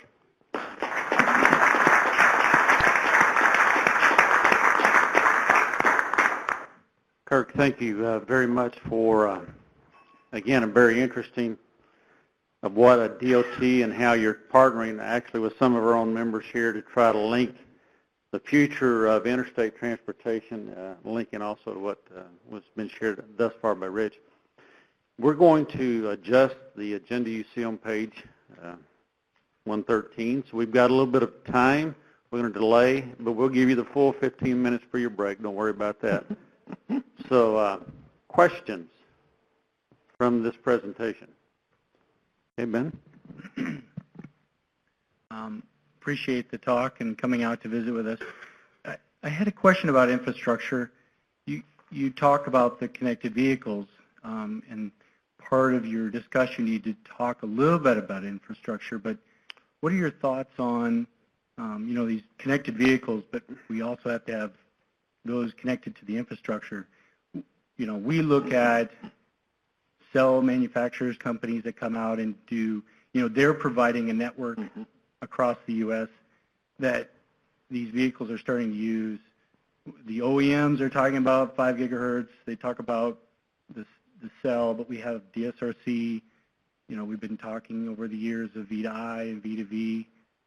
But I was just wondering what your thoughts are, when you talk about all of this new technology, how much are you putting into infrastructure? You mentioned the signals. That's a great question. Yep. Those are connected.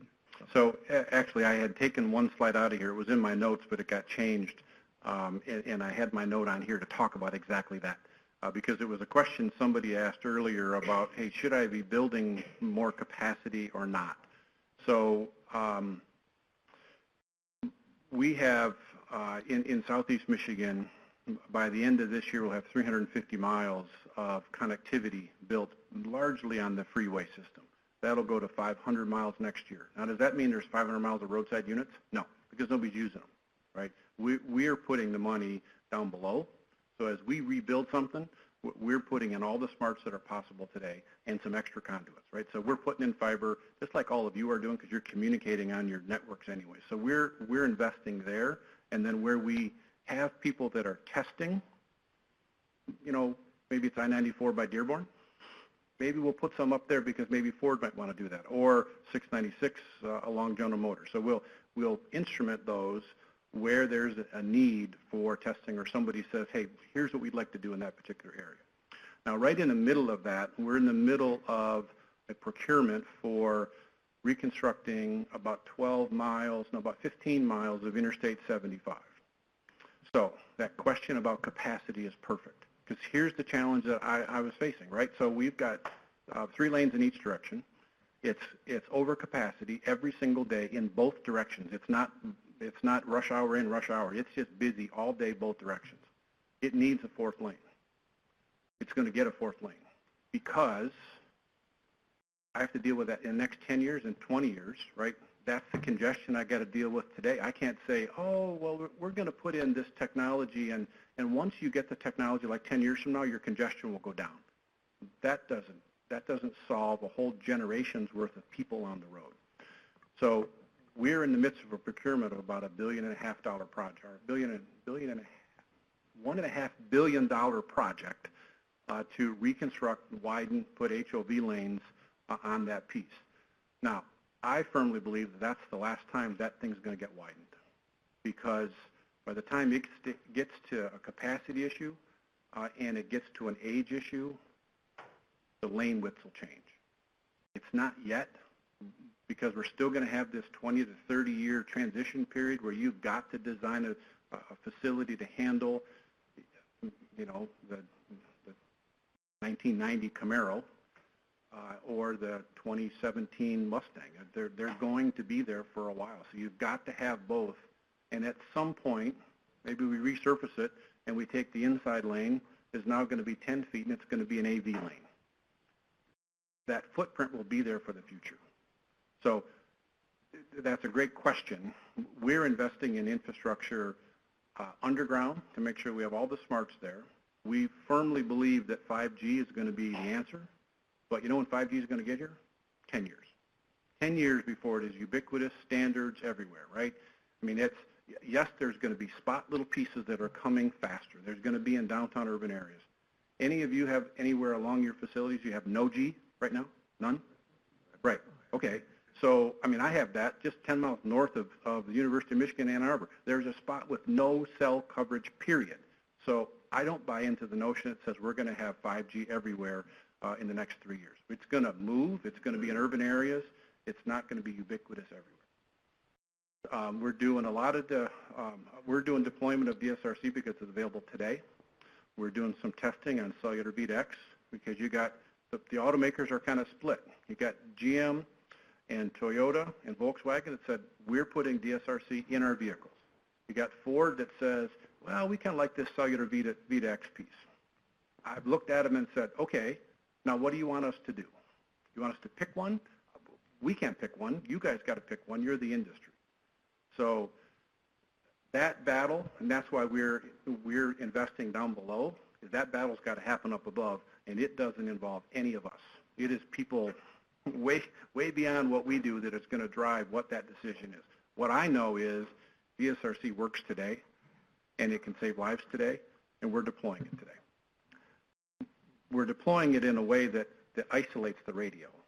So everything else in that traffic signal is all the same except that DSRC radio piece. You take that one out and put in whatever the new one is. Is it cellular V2X? Is it 5G? You put that in at the top. Everything else stays the same. Great question. Sorry for the very long answer, but that was part of my slide I took out. Thank you very much, Joe. Yeah. First, I think that was an awesome presentation. One of the things I talked to the city people in Tampa about is they worry about where they're going to get the money, and I say, make it part of your preservation program. I want to get a copy of that RFP you're going to put out and give it to them, because that's exactly what I think, how it's going to happen over time. The question, DSRC versus cellular, I kind of become a fan of DSRC now into the future, and maybe those vehicles ought to have both. But the advantage of DSRC is it's here now. Yep. In our business, we have backups to our backups. And that's not a bad idea for this kind of technology. The biggest advantages of DSRC right now are the latency and the fact that there's no single point of failure in your system. You can have one unit go out. It doesn't disable your whole system. You know, it's just that one unit, you know it, you go fix it. I've seen cellular providers, a 911 system in the Tampa Bay region go down, and literally a large portion of the region was without 911 service because the 4G network wasn't there. And that would give me and anybody else in this business a lot of concern. So that's one of the areas I think this agency ought to be talking to in terms of, and aligns with the DOTs and all the other agencies, is what kind of technology should be in there and what are the communication forms. We ought to be telling them those things. Great. Well, and Joe, thank you for signing on to our coalition of Safety Sooner. And I know Marquez in Pennsylvania has a couple of others that said, hey, it's available now. We're deploying it now. Let's go. This whole notion that says we can wait for something else. Look, so the University of Michigan did a study. It says, what's the impact of delay? It means, roughly 40,000 people die.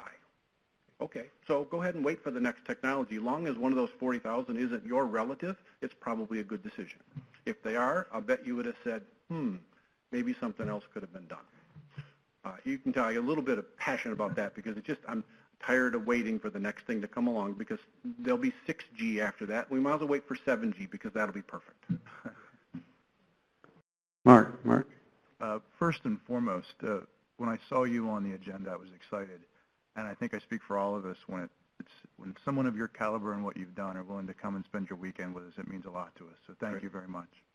I have a family reunion at my house tomorrow with 50 people, so excuse me if I don't stick around long. Oh, I thought you were trying to avoid that. That's why you're here. Yeah. I did get the grass mowed before I left, but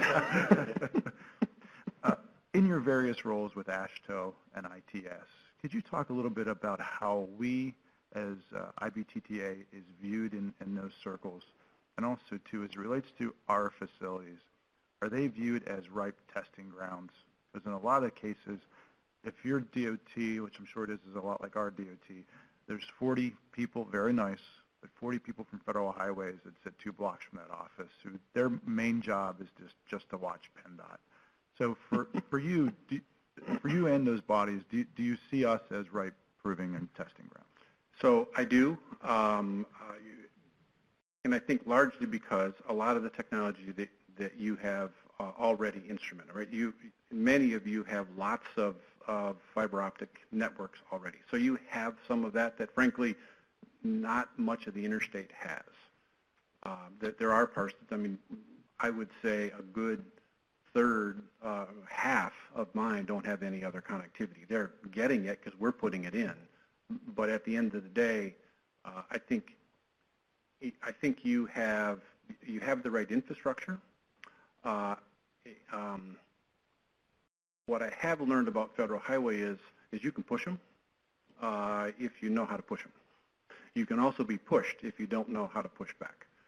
And I'm going on year 13 in this job, so I've kind of learned which buttons I can push, and which I just do and say sorry. Forgiveness permission. But I do. So to your point, I think toll facilities are certainly an opportunity for that. Now to your larger question about how are you viewed versus ITS America and AASHTO. So let's take the ITS America piece. Frankly, there's a lot of overlap. There's huge overlap, and I think there ought to be a closer relationship between IBTTA and ITS America. Because frankly, a lot of your vendors, they're our vendors. And our vendors meaning they're also members of ITS America. I think some greater collaboration there could be really, really helpful. Because you have the opportunity to implement a lot of the technology faster, right? Now, as far as within AASHTO, it's many of us sit on your boards, right? As you know, the 7th or the 8th or the 9th vote, right? So we don't usually carry much sway, but we sit on your board. So we understand you're dealing with the same issues. To me, I think the closer relationship you can have with your own state DOT so that your customer is their customer. It's the same people. They just pay you per cents per mile, but they pay you and the DOT director on a cents per gallon, right? It's the same customer. So I think there's got to be a close collaboration. I mentioned the Mackinac Bridge Authority. We work very, very close with them. And as they're putting new technology in, we're in the middle going, maybe you want to look this way and just help guide. Okay. Bo? One quick question. What's been the public reaction to the tests you've done and to sort of a more aggressive posture towards autonomous technology? So two ways to view that. So when the autonomous legislation was going through, it passed unanimously minus two people. So Republican Democrats can't agree on the color of the blue sky, right? But in this case, they said, no, this is absolutely the right thing to do. The two people that voted no, one of them told me personally, I don't trust computers. Okay, good. Vote no. and I get that, because as we go out and do public surveying, we just did one, it showed still about 60% of people are pretty antsy about getting in an automated vehicle. Now, I think it's the way you ask the question. Because if you reword the question, it says, would you get in a vehicle that has technology that allows you to do, this safety feature, that safety feature? The answers become much more yes. If you just ask it as, would you get an automated vehicle? No. It's because you're catching them cold. They don't know anything about it. What we found is when you put somebody in it, they start to understand it. They become comfortable. So this little company, this called May Mobility that I mentioned, is deploying in downtown Detroit within the next 2 weeks. When they did their demo last year, they invited people off the street. Come on in, take a look. They had about 10% of the people that said, no way, I am not getting in that thing. Even though it looked like a normal shuttle, other than it didn't have a steering wheel. It had a little joystick kind of. About 10%. About 30% of them were hesitant, got out and said, oh, that wasn't so bad. And then there was a big chunk that were actually enthusiastic to get in it. And if you think about, do you want to get in an automated vehicle that's going 60 miles an hour on a freeway? Or do you want to get in one that's going 10 miles an hour in a very low volume, low speed environment, right? If you have a crash on the freeway, you're likely to get hurt. You have a crash at 10 miles an hour, somebody might break a bone, but that's about it. Nobody's going to die. So our experience is when you put them in it, they understand it, and they get comfortable. Let's give Kirk a round of applause for his presentation.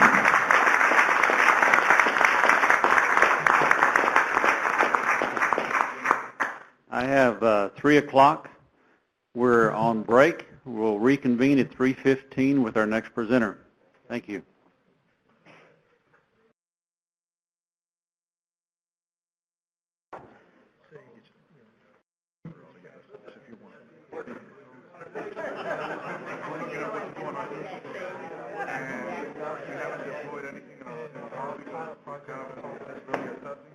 But here I really want to spend money on devices and everything, and not just upgrade our infrastructure, which is what we're actually looking to do. We got 96, we're going to go to 41 fiber, and I think maybe that's what we need to spend our money right now, is make sure that the significant we were getting close. We were looking to spend a lot of money on devices. And I don't think we can do it. But I don't think we need to go to the extent that we have had. I might get at this point, I don't know if I want to go that fast. We're not going to be. We're not putting this to people that are afraid. We're just making it bigger and they can use our roads. And you got the data.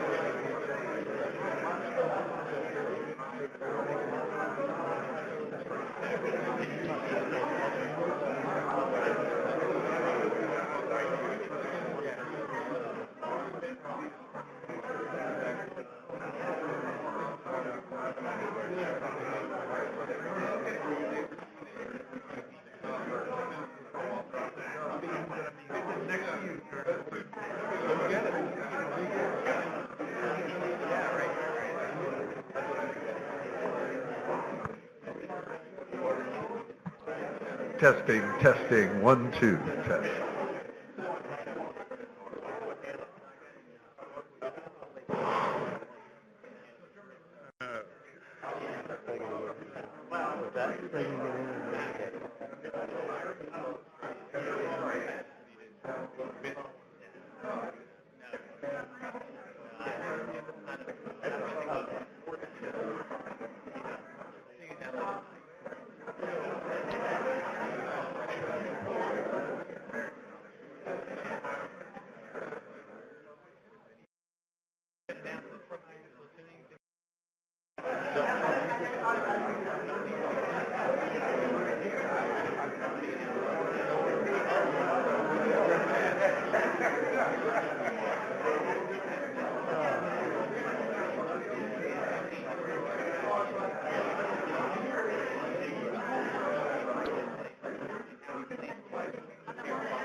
Mark, are you going to present from back here?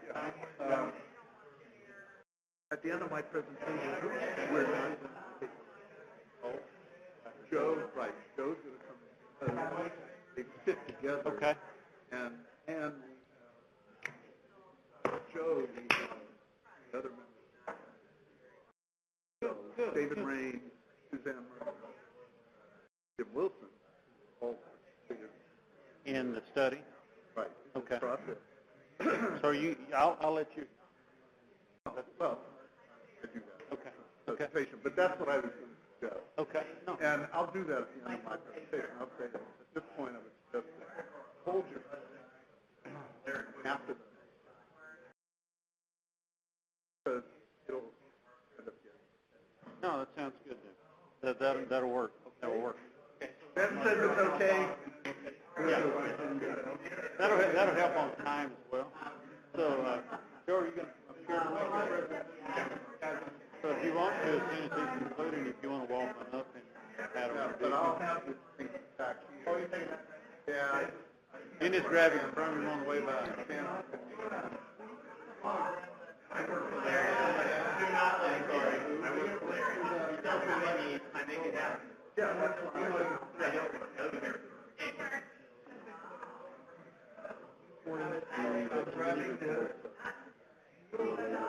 They will.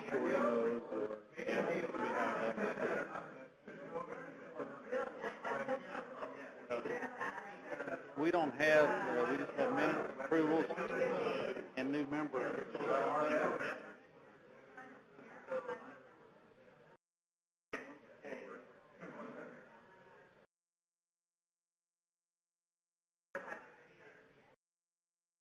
This portion of it? Yeah, it was. Got pretty much, talking, eating. Right. Yeah. And so when we get to that part, as we're translating now, the general board discussion, as we're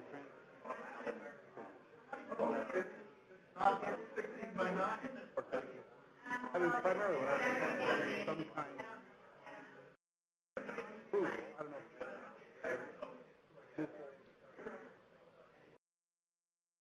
I don't know. I don't need it here, but it doesn't make sense.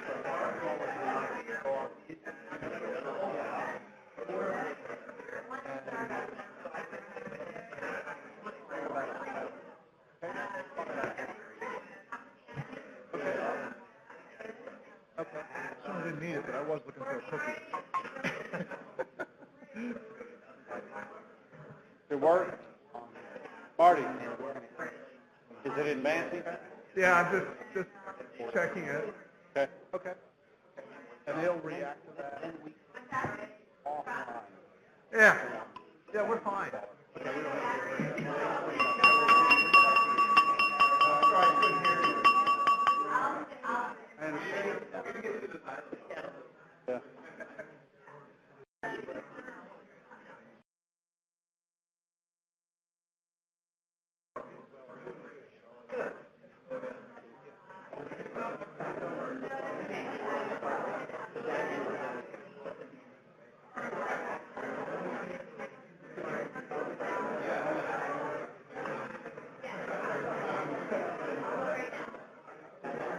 Testing 1, 2, test.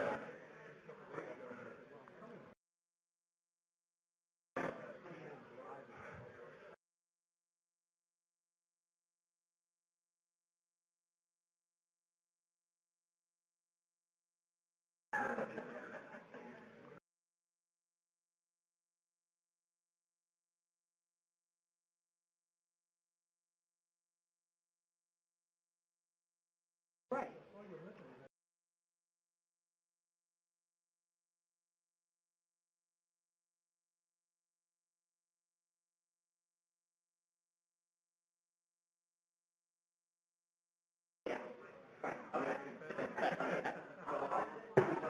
wrong? If I could get our board back to the table, we're going to start in about a minute here with our next presenter.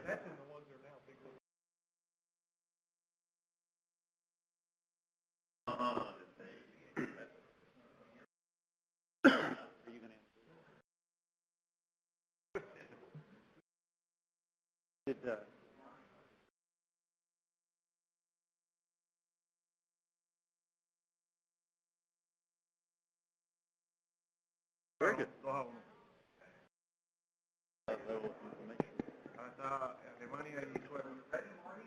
Marty, you ready?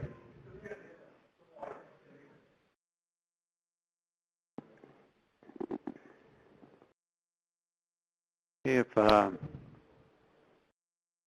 can keep Wanda from holding court and get our board members to come take a seat. To continue our discussion of CASE, connected, autonomous, shared, and electric vehicles, we've got two industry leaders that will advance from the tolling perspective as well, some research they've been doing on behalf, a lot of that spearheaded through the Platinum Sponsors Advisory Council, but I'm going to hand off to Pat right now to let him give you the introductions to our presenters and set up what they're going to be delivering. So Pat? Thank you, Tim. Just a housekeeping announcement. Somebody discovered a parking ticket dated 6/23/18 at 12:43:43. So if this ticket belongs to somebody and you need it to get out of the garage or into the garage or whatever, come see me and we'll give you your ticket. Newer or older than mine. Not a Valley ticket for the old guy car. Maybe. Who knows? All right. So we have two presentations that we're going to do in succession, and then we'll have some Q&A for them. Marty Stone, everybody in this room knows with Aegis. He is past chair of the Interoperability Steering Committee of IBTTA. He's also a member of the Platinum Sponsor Advisory Council, which has been very active in the subject of connected and automated vehicles. And Marty is going to talk to you about the work that he and the council have done. Immediately following that, Joe Averkamp, who's a member of the Connected and Automated Vehicle Working Group of IBTTA, which began about a year ago, is going to give a little progress report on their activities. And we also want to thank Joe because he was very helpful and instrumental in organizing this session and helping us get the folks from Boston Consulting Group and Kirk Steidel from Michigan DOT. So without further ado, Marty, the floor is yours. Thank you, Pat. The Council's Committee on Connected Vehicles was asked to identify the potential impacts of connected vehicles on the toll industry. And the goal was to identify these key issues and bring them back to the board in a manner that would make public toll agencies and the private sector aware of the potential positive and negative consequences of the implementation of CV. It sounds like a nice task, but if you think about it, what we were asked to do was to take a look at 10 or 20 years downstream, figure out what was going to happen, essentially of industry and technology that truly is in its infancy. So the question is, how do you do that? If I had had my druthers, I would have assembled a great group of really smart folks and done probably multiple brainstorming sessions. And out of that, we would have written a white paper.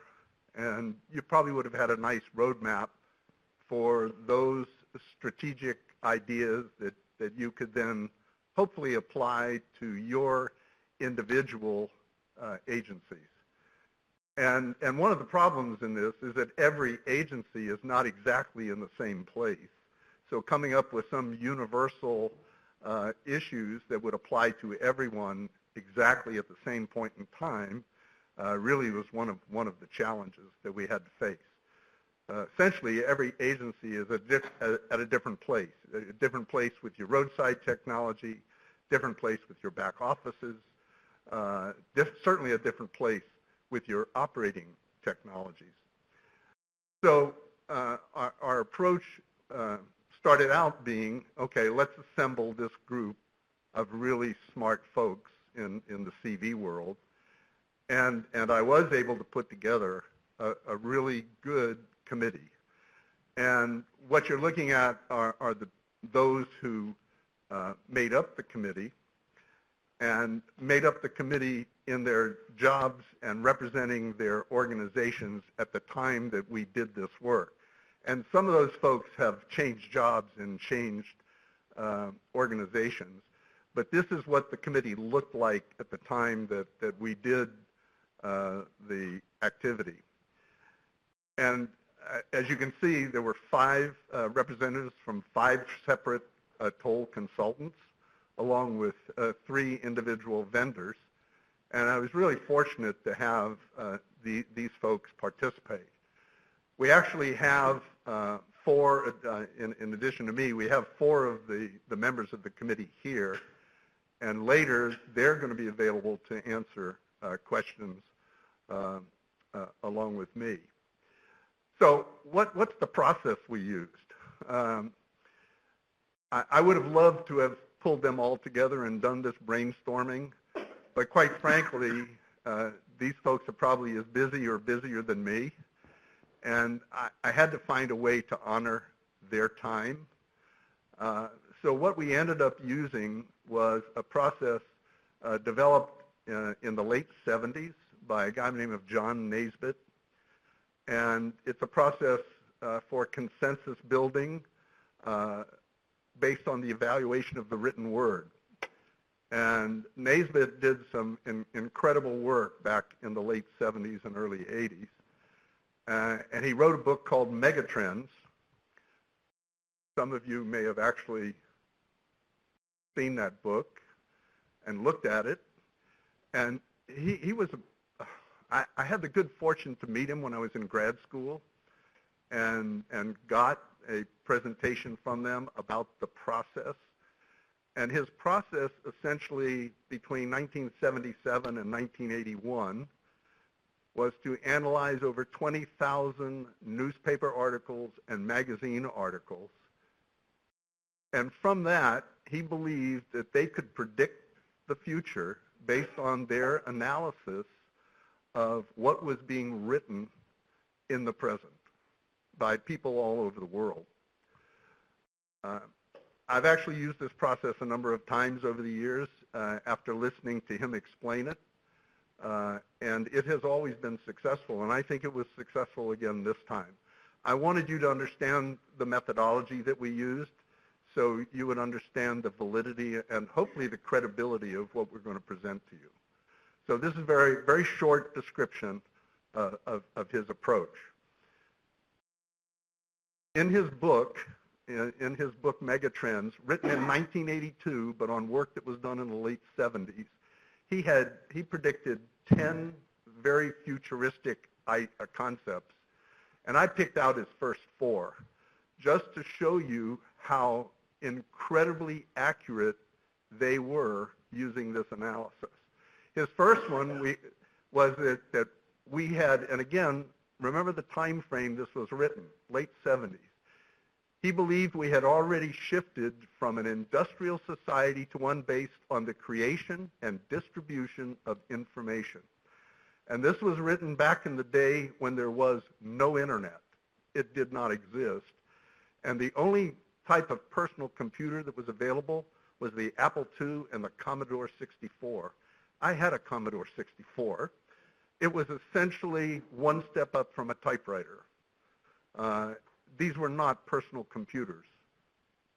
These were essentially ways to do the first step towards word processing.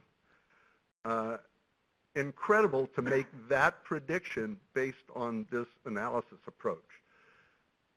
Then he said we are moving from being a self-sufficient national economy to being part of a global economy. And if you can think about the 70s, our biggest companies were the big three auto manufacturers and U.S. Steel. Yet he was saying that the future was going to be a global economy where money and jobs regularly moved across national borders. And how that prediction came about out of that analysis, I'm really not sure, but he nailed it. Then he said the new information technology will revitalize participatory democracy. And there's no better example of that than our recent presidential election. How they could predict that back then without an internet, without Twitter, without any of the Facebook and the things that we know today, I'm really not sure. But they couldn't have been more on the money. And then the last one that really impacts the toll business is that society is changing from a narrow either-or perspective with a limited range of personal choices to one of freewheeling multiple options. And again, this was made back in the day when there were 3 television networks and cable was in its infancy. There were no cable channels with 500 channels and instant information. And apply that to where the toll business was in the 70s and early 80s. It was a cash business.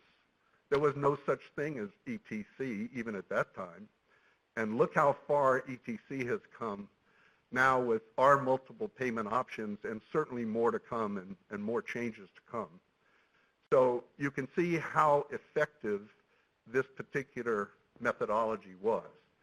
So how did we use it?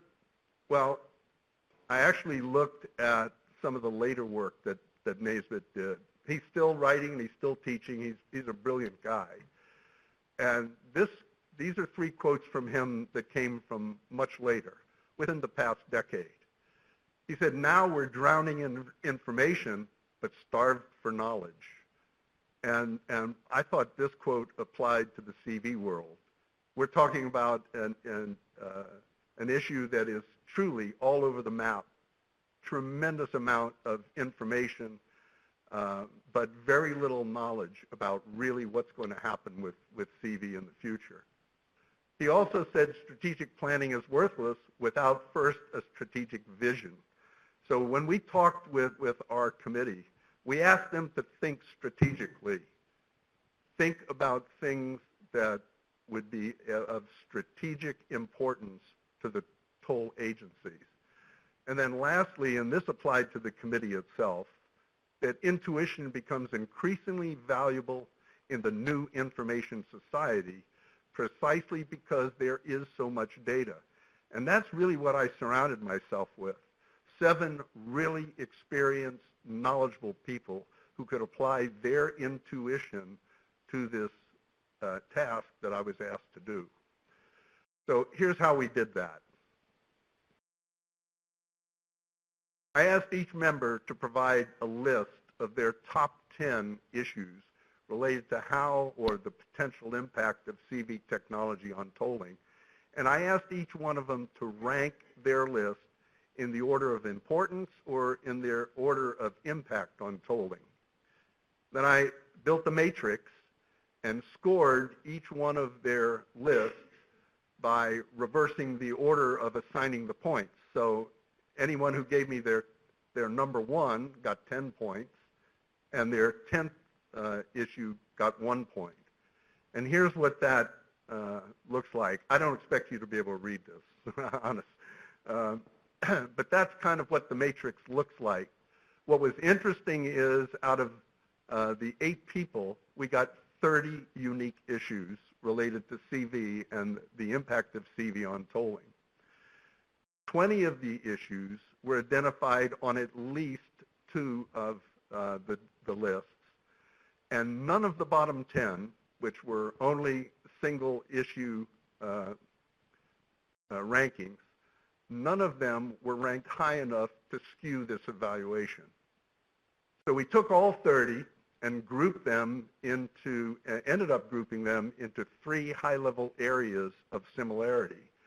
And these became the 3 strategic areas that I want to present to you today. Number 1 is how CV could impact the management and O&M of toll facilities.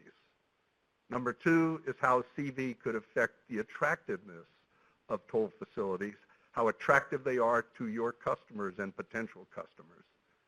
And then 3, how CV could affect current and future toll technologies.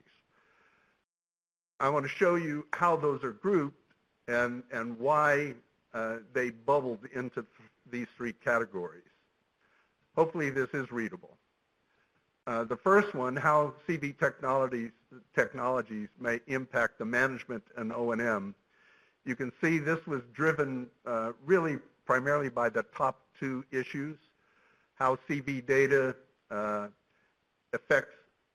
could affect your infrastructure decisions, V2I, management, using the CV data to supplement your management decisions.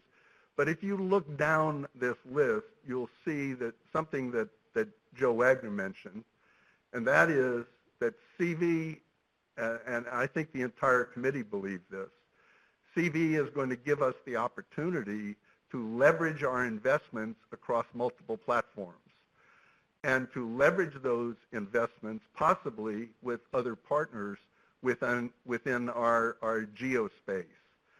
So here's an opportunity that CV presents itself for an early adopter. And most of our committee members felt that because toll agencies have their own source of income, and I think that's what our friend from Michigan was talking about, we have the opportunity to be early adopters of CV technologies. And that early adoption will give us the opportunity to be leaders in this area and to set the agenda for how these collaborations will be done with other agencies. We see that in New York and Tampa and I think out in Wyoming right now with the DOT deployments. We certainly are seeing it in the kinds of things that Michigan and the state of Florida are doing. I'm intimately familiar with the state of Florida. So the alternative is that on the negative side, you can see almost nothing. That virtually every one of these was a feeling that CV would provide a positive platform for improving the operations and maintenance and management of toll facilities. The second issue is how CV technologies might impact the attractiveness of toll facilities. And you can see that at the very top, 2 of the top 3 drivers of this were CV technologies and how they would impact and improve operations, throughput, capacity, and then the number 2 element there is how CV would improve safety. And even though we think of safety as one of the values that toll facilities bring to our customers, it showed up on these lists as a separate issue. So, and that's the way the matrix was built. So you see, if you could combine 1 and 3, it would be far and away the largest single item in this entire analysis. What's interesting, though, when you look down at the bottom, is that there's a little head wrapper down there that says, if you do not deploy CV technologies, and others within your geospace do, others who manage competing facilities, there is a potential threat to your customers' willingness to pay, and the fact that traffic management and throughput on other facilities might become a competitive threat to you. So the I think the clear message here is that agencies need to look at connected vehicle and connected vehicle infrastructure as a way to continue offering a premium value and higher quality service to their customers. But if you don't and somebody else does, it could be a threat to your business. And then lastly, how CV technologies and CV data might affect or impact future toll technologies. This is the one that's upside down a little bit. Certainly, there was a very strong feeling in this group that CV technologies could be a real plus for the operation of express lanes, HOV, hot lanes, any type of lane operation, and variable price lanes, that platform would lend an opportunity for you to leverage the investment in this technology into the operation of those facilities. But down at the bottom, you can see that in a very strong message that there is a potential disruption to the existing DSRC technology today that's hidden within the CV platforms. And that CV, if you're not careful, could in fact disrupt the way you collect tolls today. And also the fact that the CV platform could become easily a supporter of mileage-based user fees, as well as mobility as a service that may in fact be a threat to the way you do your business today. Maybe that's not a negative. Maybe it's a positive. It could be a positive if you take note of it. But again, these were three very strategic areas supported by 30 issues. And at this point, our committee and the Platinum Sponsors Advisory Council felt that the work we had done would be appropriate to be transferred to the IBTTA CAV working group. The reason we felt that this transfer was appropriate at this time is that many, in fact, the majority of the people who sit on our committee also sit on this CAV working group.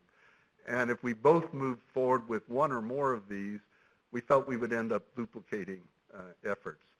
So at this point, our recommendation is to turn this information over to the CAV group. We have made a presentation to the CAV group. They found it, I think, extremely interesting. And they're certainly in position to look at the exchange of information from agency to agency in terms of how these strategies might be deployed or employed at various agencies based on the circumstances of each agency. So at this point, we typically would answer questions, but because Joe Averkamp is going to be coming up and talking to you about the CAV group, I thought it would be worthwhile to hold your questions, wait till the end of his presentation, and then Joe, myself, and the other members of the committee are here to answer any questions that you might have. Great. Thank you, Marty, and thank you, members of the board. And it was great to be part of Marty's committee looking at these issues. I'm going to talk today about the activities of the Connected Automated Vehicle Working Group, and it's me talking. Lev Pinellas of Transurban heads our group.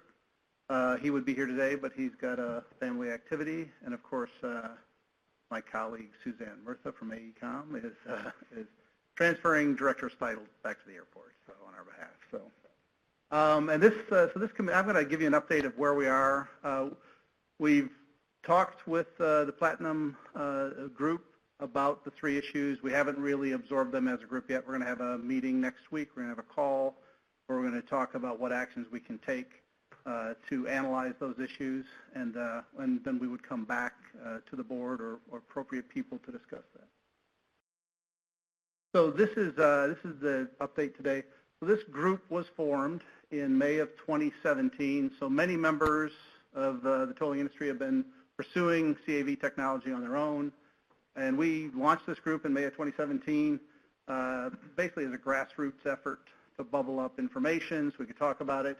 It is open to everyone. You just have to contact Mary, and you can participate. We have consultants, system integrators, product suppliers, and also importantly, road operators that participate with us. So we have all viewpoints represented. We typically get about 40 or 50 people attending. So it's it started off as an information resource sharing activity, but you'll see that we've bubbled up some work that is of interest to some members, and we're moving forward to explore whether or not it makes sense for us to fully exploit them. And I'll talk about that in a second.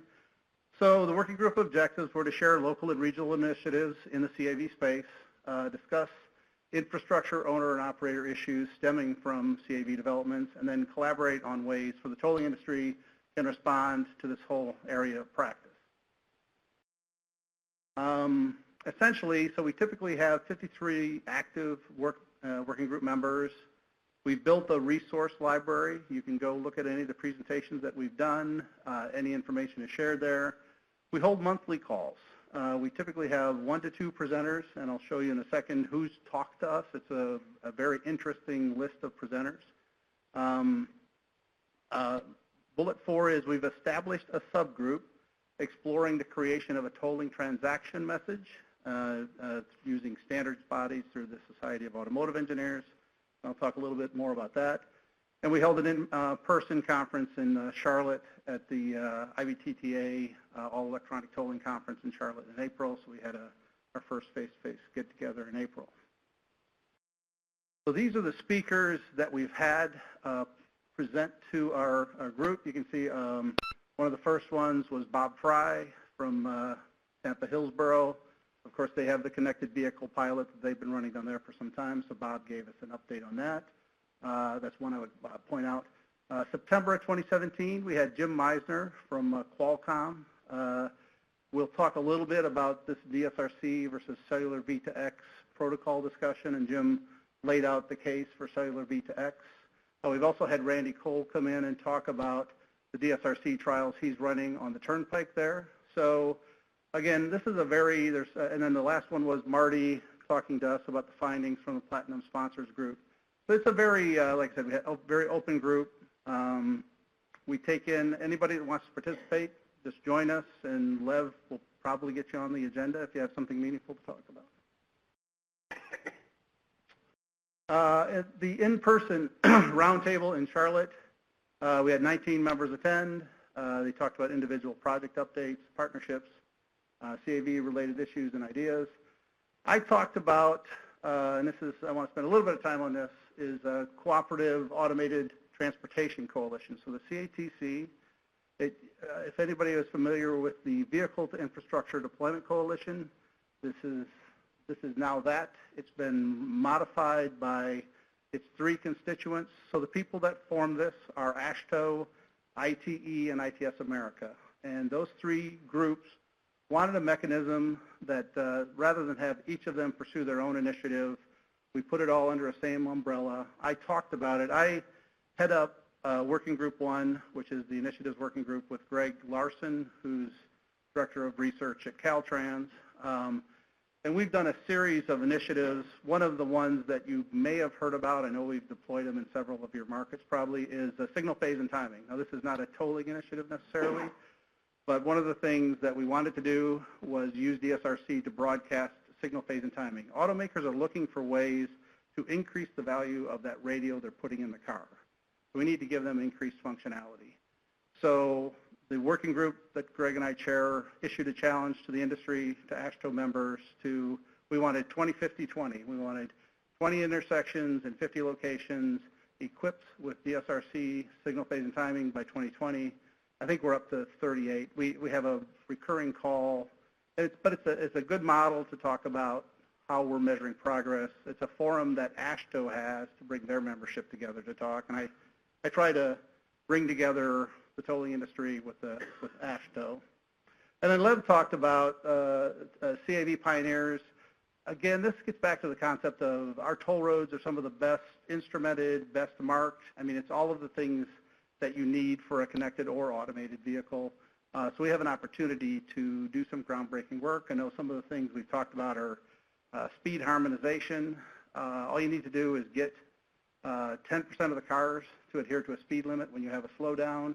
If we can do that via in-vehicle messaging, because among the things that we're working on with the Astro Group is in-vehicle messaging. We would have the ability to send over wireless data, maybe your fare paid, maybe a new updated speed limit. So those are the sorts of things that Lev and the group talk about, ways to leverage our roadways to take advantage of CAV.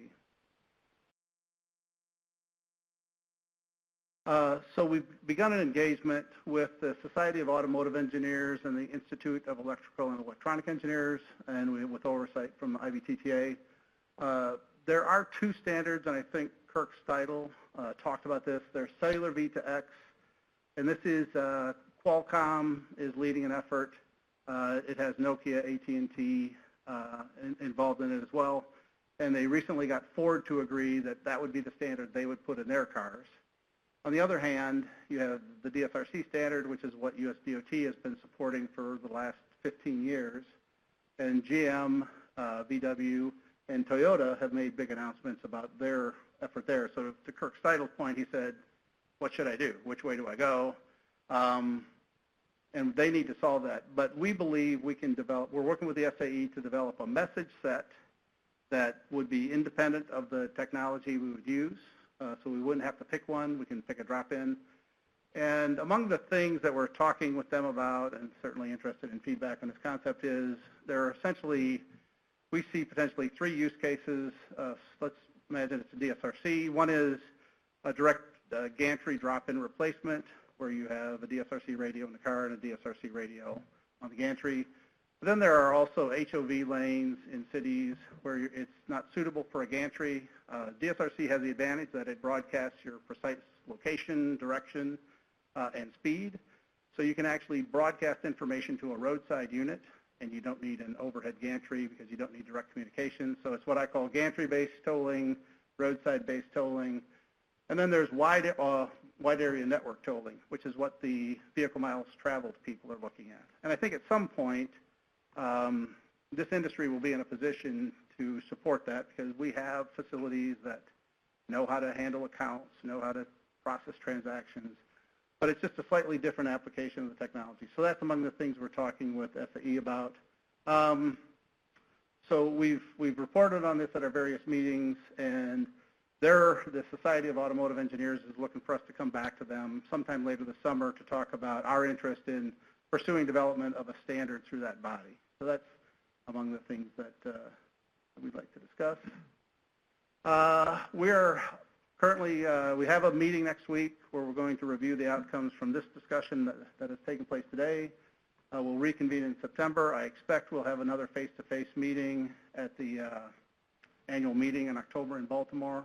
I think we're already planning to do that.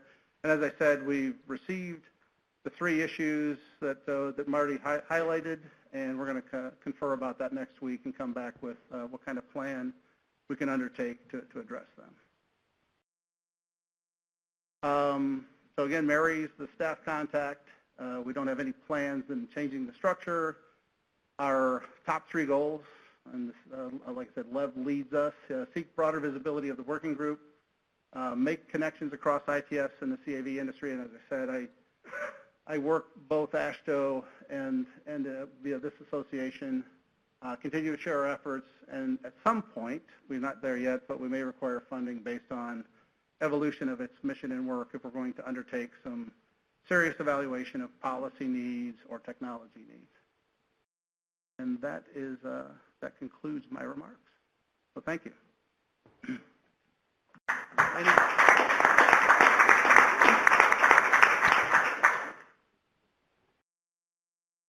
Let me begin by saying to Marty and the folks with PSAC and Platinum Sponsors Advisory Council and the effort you did in helping distill down a lot of data into kind of focal regions to help guide next steps. Joe and the team and Lev and the team with CVA or CAB initiatives with IBTTA. I think that's vitally important, that connection. It embodies, I think, the strength of this association. You have technical minds that see into the future, and you have working application of that technical information linked into it. How is it going to serve the organization? So I think it's kind of twofold. If I'm hearing correctly, is it kind of a head nod? Are we headed in the right direction? Number one, but number two, I'm curious if there are questions about the information that's been presented, areas of additional study or consideration that may need to be brought up that these working teams may need to be aware of as they advance forward. So let me pause there and see if there are any questions from any of the board or possibly those that are in the audience. We've got a question from, if you can please come to the microphone and identify yourself and then ask your question, that'd be great. I'm Alessandro Usmeci from ISCAT.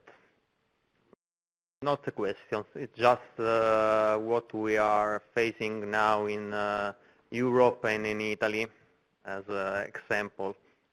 I'm an engineer, and for definition I think I am not against innovation and technology opportunity.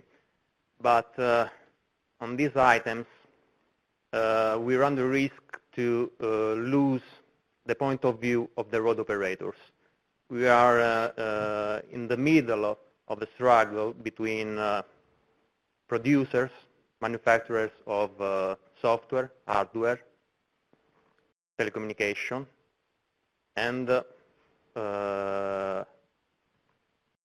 other institutions. But at the end, we are the people who are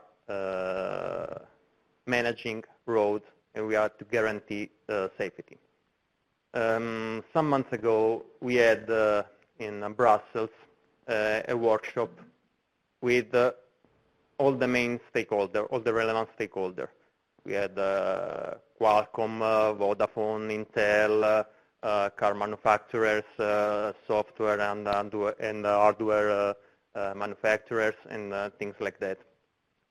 And at the end of the workshop, after 5 hours of discussion about 5G, G5, about all the things we have seen also today, connectivity and things like that, I raised the question. I said, is there anyone in this room who is under trial or with who is condemned for second-degree murder? Silence. Because normally it's what's happened to a road operator, to a traffic director. So we have a simple model. We have the road operator and the final user, the drivers. And this is a line connecting these two subjects. Now we are facing a revolution. And on this line, we have to involve a lot of new operators, also who do business on this line. But this operator knows something about how to guarantee safety. I mean, they are interested in the time of response or beat or things like that. We are interested in saving lives, in the exact communication, in the fact that everything is going okay on the road, on the infrastructure, and on the driver's behavior. And so I think that everyone has to take his own duty, his own task, and it's a question also of liability. The road operator has their own liability, which is heavy. I mean that everything who is going to enter in this model has to take his one. Thank you. Again, our base principle, we provide choice, we provide safety, we provide convenience, and we can't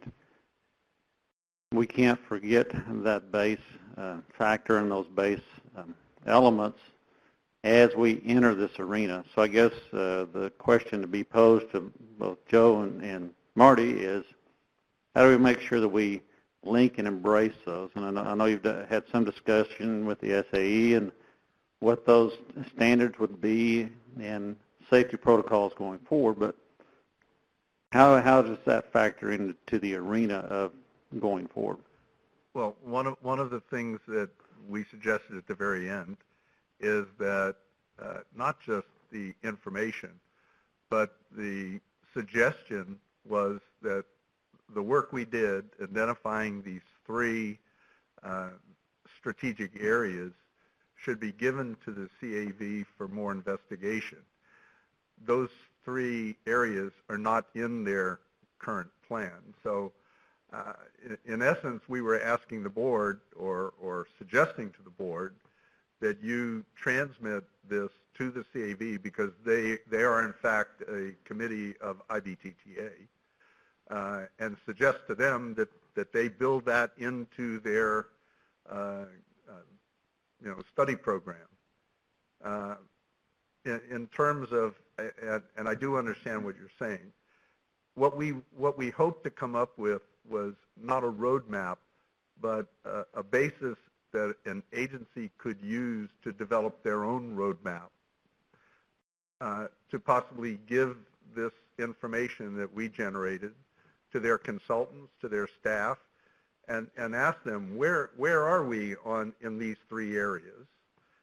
What do we need to do here at home to remain competitive, to hopefully not be left out in the cold as CV moves forward? And are we making investments today that we need to take this into account? I know that's something that Chris talked about yesterday, was where every agency is in their resource deployment now ought to take these things into account as well. But there's no specific roadmap here that applies to every agency. But again, we suggested that the board take this information and transmit it to the CAV group and ask them to take the next step with these three issues. So with that lead in, I guess, Joe, I know you said you've not had time to absorb it. Right. Still working through the process of integrating the concepts of further study by the platinum sponsors. Right. Well, where do you see next steps? So I guess just in reacting to the overall question, so part of what we see is that automated vehicles are going to be on our roadways. I mean, we're going to accept that reality, so we have to, somehow accommodate the fact that they're going to be there and plan for that, the fact that there may ultimately be no driver in the car. So that's part of where the safety story starts. And that's why we want to understand, we're not taking any ownership of how automated vehicles necessarily operate other than to give them information just like we would a regular driver. With respect to the connected part of this, so part of the concept is that there's going to be this, if Toyota is going to put 2.5 million cars out starting in 2023, all of which will have a radio in them. You're going to have this highly capable communications platform in the car that we could use for transactions, we can use for messaging. So I'm not necessarily proposing, there are people that are out in front of us on this. We have to figure out a strategy to accommodate it. That if AASHTO is going that way, if the automakers are going that way, we certainly have to be in a position to accommodate, use of in-vehicle messaging, use of, I know I see a question up here about pedestrians and LiDAR, or pedestrian safety. I don't see that as a toll road issue necessarily. I mean, we shouldn't have pedestrians on the roads anyway, but there are lots of applications out here using connected vehicles, using LiDAR that deals with that. So as far as the three issues, we need some time to look at the scope of work necessary to take those on and like what, to boil that down to the more specific issues, to get a little bit more granular than just, you know, how will it affect the attractiveness, how will it affect the management, and what future technologies can we leverage? Chris? I really think that this last presentation, really all the presentations this afternoon, it's not only has it been interesting food for thought for me, but there's also a bigger picture of broader applicability that can come out of the work that's being done here. So Joe, like your comment about having a standardized toll transaction message set, yeah, I think that type of work, obviously you can see the applicability for connected autonomous vehicles, but it also could easily tie into the information sets from conversations we've had about interacting with Waze and other things. So I guess just want to, applaud the group for working on this and just make sure everyone sees, hey, there's a broader applicability, even if connected and autonomous vehicles goes a different way on how we can utilize this.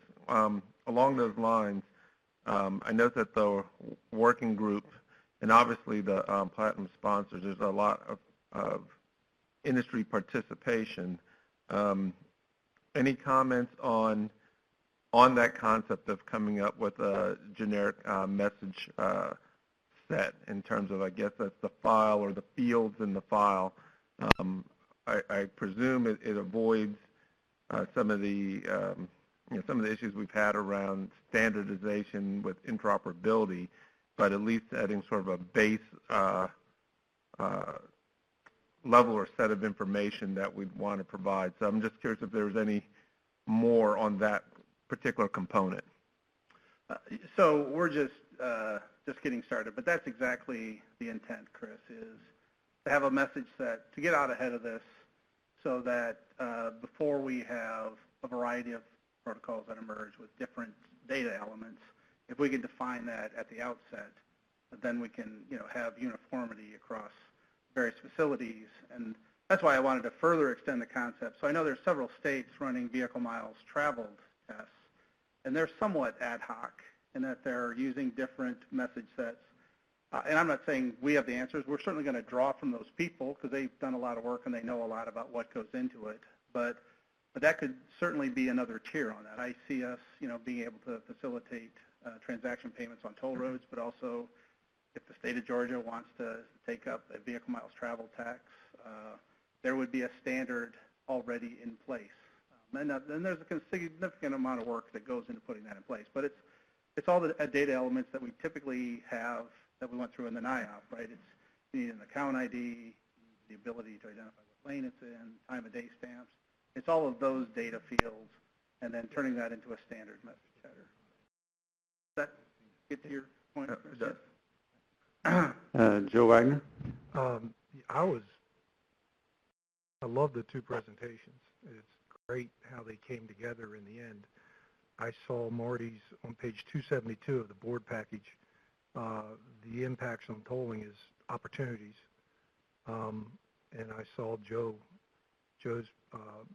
presentation, page 281, where he talks about message set standards. It goes back to, again, this is the perfect opportunity for IBTTA to work through ITS, to work through AASHTO, to put the standards in now that we missed when we were thinking about all electronic tolling 30 years ago. So we don't have the same challenge 10, 15, 20 years from now that we're facing today. I think it's great. You put those things together with concepts like Randy Cole's talked about, which is blockchain payment solutions. Then you have a disruptive action to our business model today that actually makes it a better business model for us in the future.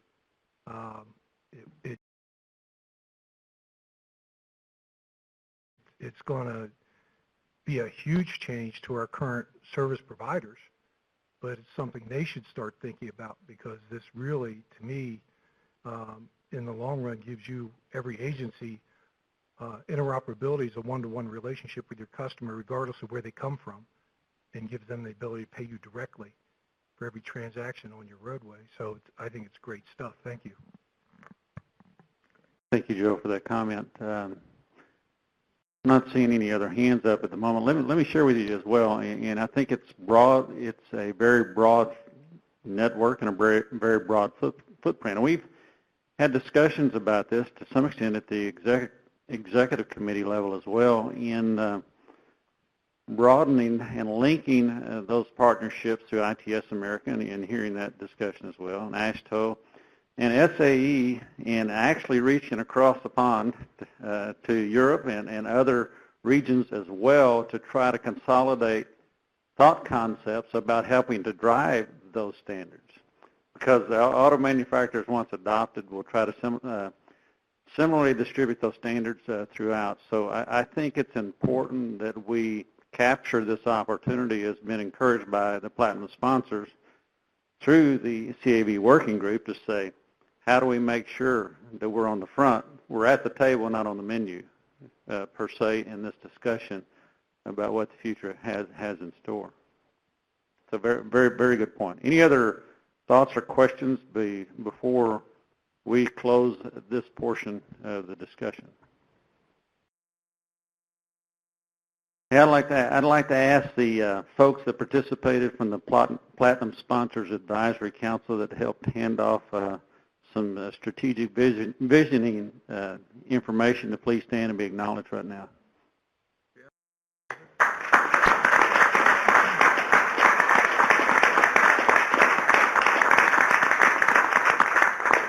Thank you guys very much for your presentation. We look forward to the continued report out now that you've taken up the baton that's been handed off. Next steps. Thank you very much.